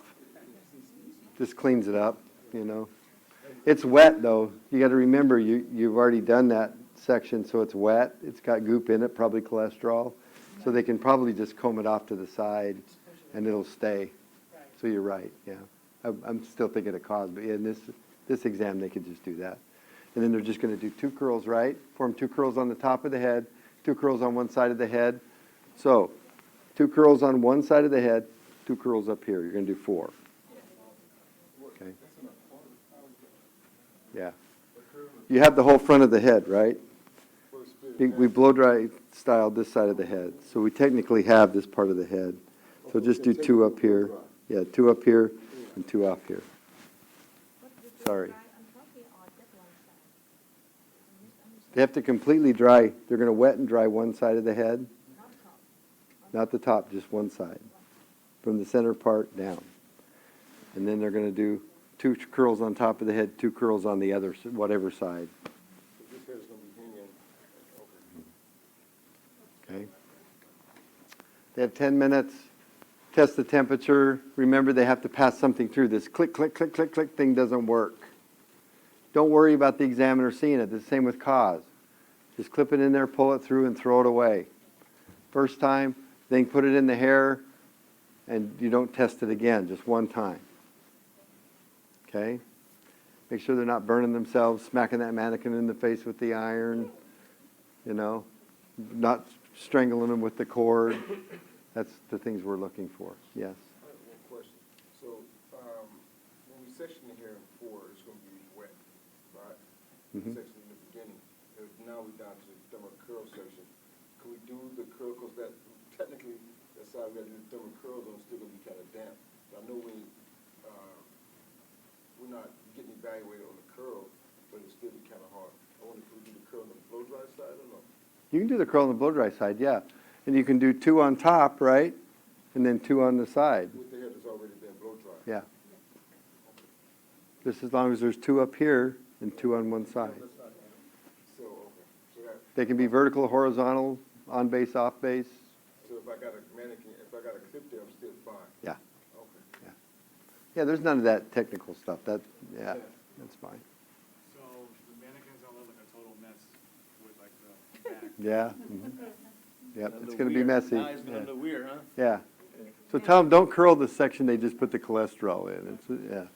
And the candidate does not have to curl the hair from scalp to end. They can pull to the end and take it to the scalp. Yes, that's one of the confusing parts, and I want to talk about that because that's the same in cause. Let's talk about thermal curling because you're going to test the iron. Subsection hair for thermal curling, that's about the way it fits on the iron, right? It's not falling off the ends, section's good, wide, appropriate for the iron. Demonstrate safe use of iron is about the cord, about touching the barrel, smacking the mannequin in the face with the hot iron, those types of things. The final appearance of 4 curls means I put 2 on top and 2 on one side. I followed instructions, all right? Your question was? The way the curl has to be done does not have to be from the coconut. The way that I pull the curl, okay, and you can use a Marcel or a spring in either one of these. Yes, it says base to ends in the cause exam. You don't see that here, do you? Because that's confusing to me to say base. When I hear base, it means basing a curl to me. When I say from base to ends, that means I got to start down here and pull out and down. What that means is that I roll the hair from the ends clear to the base. I insert a comb behind it. The comb remains there until I release the iron off the scalp, then I pull the comb out. So any way you teach them to do it, we're not basing the curl. It's all about making that curl from the ends, all the hair rolled onto the iron to the base. Yes. I just want to make it clear, just want to make sure we're clear. I can do this whole procedure just with 3 quadrants, right? Mm-hmm. Yeah, you can do the whole thing with 3 quadrants. I can have 1 quadrant just still kept on. Right. Okay. Final result is just, did I do what I was told to do, basically. And that's the same with cause. Okay. Any questions about the barber exam? That's the end of it. Are you gonna, Yes, sir. you did mention that the things you discussed that are similar to a degree in barbering versus cosmetology that you did not discuss in the cosmetology? Now that we go through cosmetology, I'm just going to skip over those sections that we already explained. Not good, but thank you. Yeah. We're not going to beat them up. No. If you got questions, ask. But other than that, I'm not going to go through them again. 100%, we eliminate the SMA on top of the table or the station. There's no such thing as an It SMA. doesn't exist no more. It's all disinfected. Good job. And so we can. Do they have to put a towel down? They can if they want, but the main thing is that table's disinfected. You I can won't set score. anything You on score it. for that, so that's Right. okay, cool. You said we can buy this DVD online, right? Yes. That chemical setup array is just a lot of stuff. Yeah. But The second client's going to be a lot of stuff. and they can categorize it out. Yes. What they want to do is dump out those bags, you know, and the chemicals, especially in cause because there's even more. They got foiling and all that stuff. dump the bag out and separate it out so that their rods and their papers are here and this is over here, and so that it's kind of organize it like I would at work, right? And that's what we want to see, is that they're performing like they would in a real environment. Okay? You also eliminated the facial? Yes, no facial. Okay, good. Okay, so work area, we already went over that. That's the first setup. But in cause, we're going to set up for thermal curling and hair cutting, right? Yes. All right, whoops. So we're going to set up for thermal curling and hair cutting, but the same 4 steps. Thermal curling is 10 minutes. We just kind of went over that in Barber, didn't we? So let's just skim through it. They have 10 minutes. They put 2 on top and 2 on one side, don't they? Same thing, all right? They test the temperature, subsection. It's exactly the same from then on, isn't it? Except the barbers are working with a single quadrant, kind of situation where cause isn't. This is a virgin head. Nothing's on there yet. Okay, then hair cutting is 30 minutes. You're going to perform a haircut. It's a basic layered haircut. I have to cut at least 1 inch off. I can't remember, so the criteria is kind of the same, but the haircut's different, right? Okay, good. So hair cutting supplies are labeled in English. Implements and supplies are clean. Subsections for hair cutting. I have to use established guides, don't I? That's what that's talking about. We're seeing a lot of random haircuts. Just all right? And they don't test well. So make sure they're, they can dry cut, that's fine. Wet cut, however you teach them, but make sure they're using established guides. All right? Yes. So, because we do 4 sections, we start at 0, 45, then we bring it up to 90, and then you want us to elevate it at 180? It just has to be a multi-layered haircut. That's way too much work, yeah. That doesn't matter, right? That's what I wanted to tell my Yeah. students. I know some of the old exams went that way, but no, this is just multi-layered. Now, we could just use 90, Mhm. 0. 90, 40, whatever you want to use. Whatever it is, as long as It just can't be a blunt cut, it has to be a multi-layered haircut. That's gonna be much easier. Sweet, huh? Yeah. When you stop the line, you count from here to or just on the back only? When you get the guideline, you take from all the way in the front or just? You can use a floating guide, you can use a stationary guide, you can use a nape guide, you just have to use a guide. Easy enough? Yeah. No. That's where I was going. Yep, I haven't got to that yet. Yeah, we'll talk about that, all right? It said we had to use razor and shears, didn't it? So that says I have to use it as a functional part of the haircut. Now, I'm not going to say a percentage has to be used here, a percentage there. I can do a razor cut. That's fine. And I could clean it up with shears. Or I could cut it down with shears and then do a razor cut, right? Or I can do a shear cut, go in and do some feathering or some thinning out of the hair, or maybe do a nape guide with the razor. I can use that razor anywhere I want. I can use those shears anywhere I want, and I can use them in any order I want them to. Just don't pick up the razor and chop, chop, throw it down and think you're going to get credit for it. They have to use it as a functional part of the haircut. So they could be at 45 cutting with the razor and then switch to the scissors? Absolutely. And clean it up with shears. That's fine. Yes.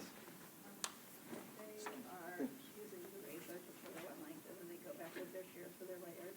Mhm. Can they go back in with their shears to clean up? Absolutely. Absolutely. Yes. It doesn't matter which one they start with. There are no restrictions. They just have to use both tools. Awesome, huh? So they're just going to do the haircut you taught them, right? The way you taught them to do it. We see more of them finishing the haircuts because they're more comfortable with it. They're not spending 20 minutes in a nape trying to get it straight, right? So they don't have to do that anymore. But they have to use the safe use of razor, safe use of shears. So when I'm using my razor, I'm holding it off to the side. The blade's always turned away. In the NIC examinations, we don't, when you're using your razor, we don't see the guard. I would highly recommend they bring it with a guard on it. But they can never set their thumb on top of the guard. They can set it off to the side, like pivot point teaches, the flick method, that's fine, but you can never put your thumb directly on top of that blade. Okay? Just remember that. So they could use those straight razors? Absolutely. I can use a razor comb. I just have to use a razor. Okay? Any kind of a razor. All right? While I'm subsectioning, I'm using it safely. When I set it down, it's always turned away, right, from the client. Just the same basic safety you're teaching with a razor. If I cut myself, I do a blood exposure procedure. I don't hide it, just do it. Own it. Yes. You can use a guard, that's fine. Safe use of shears, same thing. You know, I'm keeping the points closed, all that stuff that you teach is safe use of shears. If I cut myself, I take care of it. That's all. Okay? Yes. When you're setting down the razor, say pick up the shear, you need to close that up, right, if it's that kind? If it's that kind, yeah. If it's a folding razor, it has to be folded, yeah. Or the blade turned away.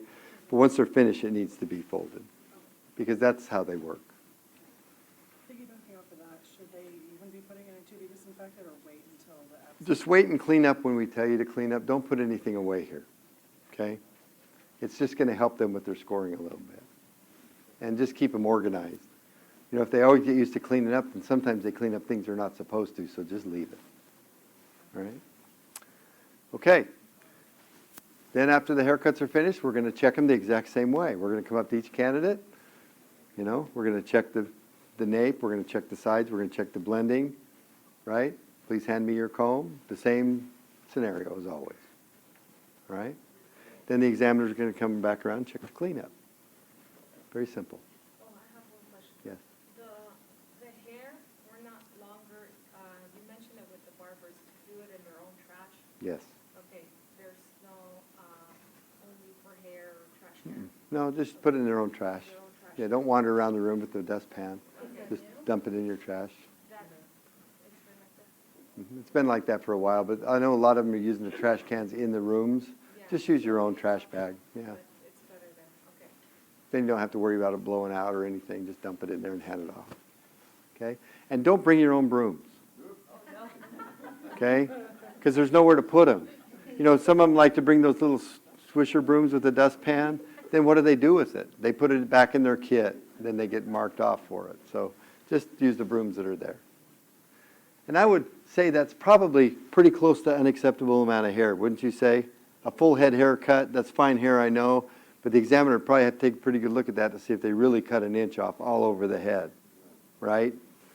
We'd expect to see something between those two, wouldn't we? All right. Any questions about the haircut? We get into the second client. This is our chemical client, right? So chemical draping, 2 towels, right? You'll break down your work area. So we're putting everything away, just like in the barber exam. We're doing that conversion, and then we're putting out our chemical supplies and draping for chemicals. Is there any questions about that, how that goes?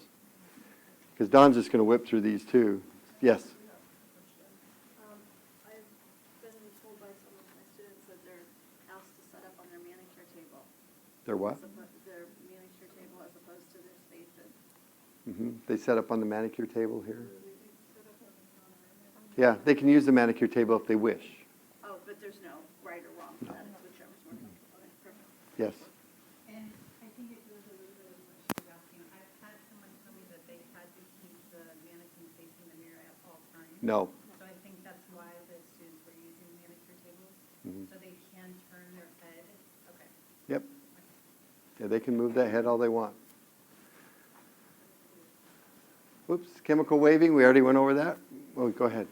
During the setup, are they allowed at any time to, just during the setup, to, especially this one for the chemical waving, to part the hair before they get to the chemical waving? They can part the hair off, yeah.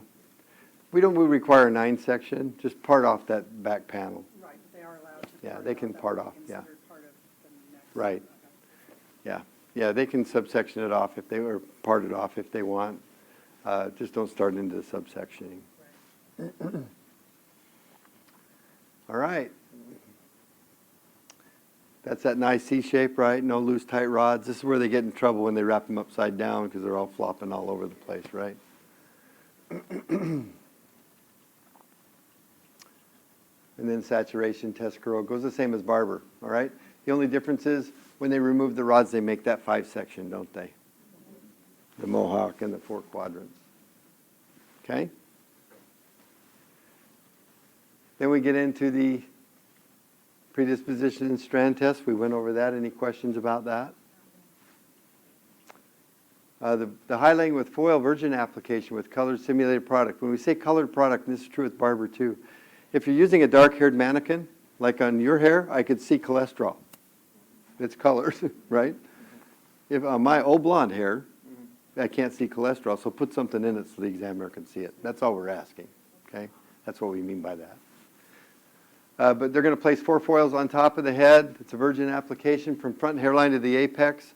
I know that's probably not the way you teach it, but it's a highlight. You can put them in any way you want, right? I will tell you why we do that is because that front rod, we're watching to make sure that it stays clear of the eyes while they're working and that no product gets on the forehead. That's why we go that direction. So I'll tell you exactly what that criteria is. So when they put that first foil in, back wrap it, and then when they're through, clip it back. You're good to go. Make sure they don't get anything on the skin. Yes? Do they need to move the hair out of the face, client protection, from having it be like that? No, they can actually drop the first section out, sub out, if they have a widow's peak or whatever. Some of these mannequin heads are really uneven on the front. So drop that front out, go into, but that first foil, that's what we're looking for. But in that, excuse me, in that piece of hair hanging, can they pull it to the side and flip it? Absolutely. Yes. Hi, when we apply the foil, whatever, will the foil and the chemical from that foil to the end, right? When we apply The lightener? yeah. You can apply the lightener any way you want. Okay, so they're going to put it in a foil. They can apply, but it is from the scalp through the ends. Full saturation. Okay? Not on the scalp, but from the scalp. Yes. Do I have to use protective cream for the foiling? No.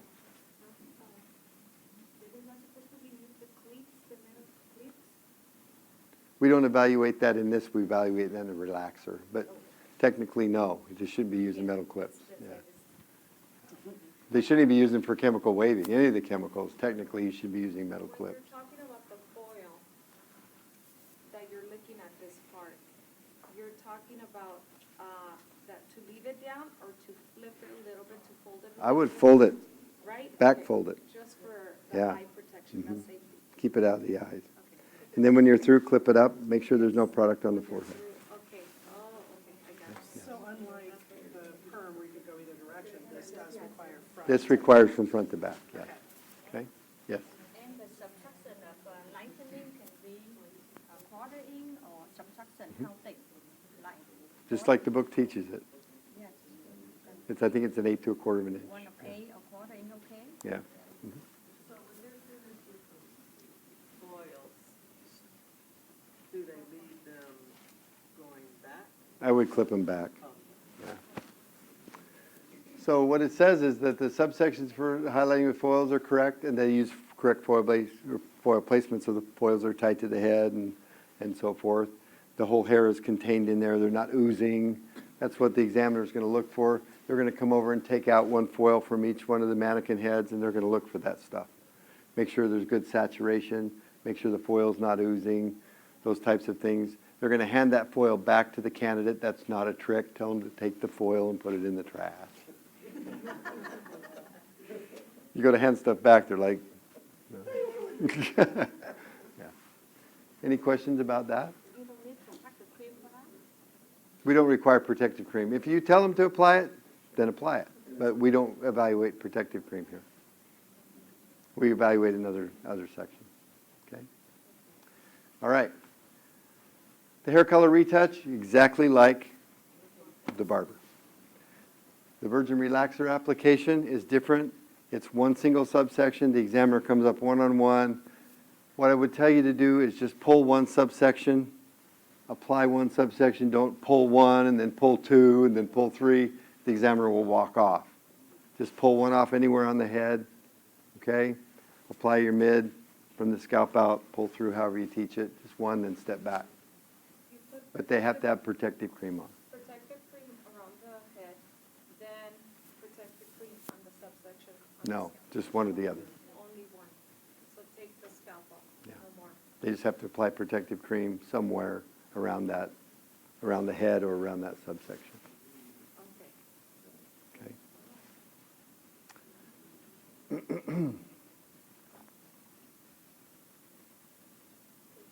And then the blood exposure we went over in Barber, right?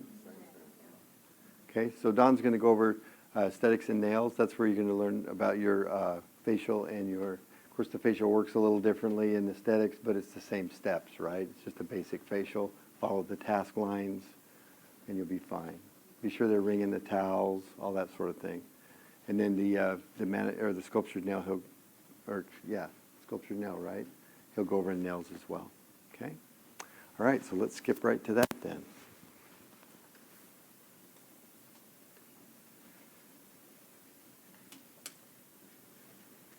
Okay, so they're all right in order. Okay. Next slide.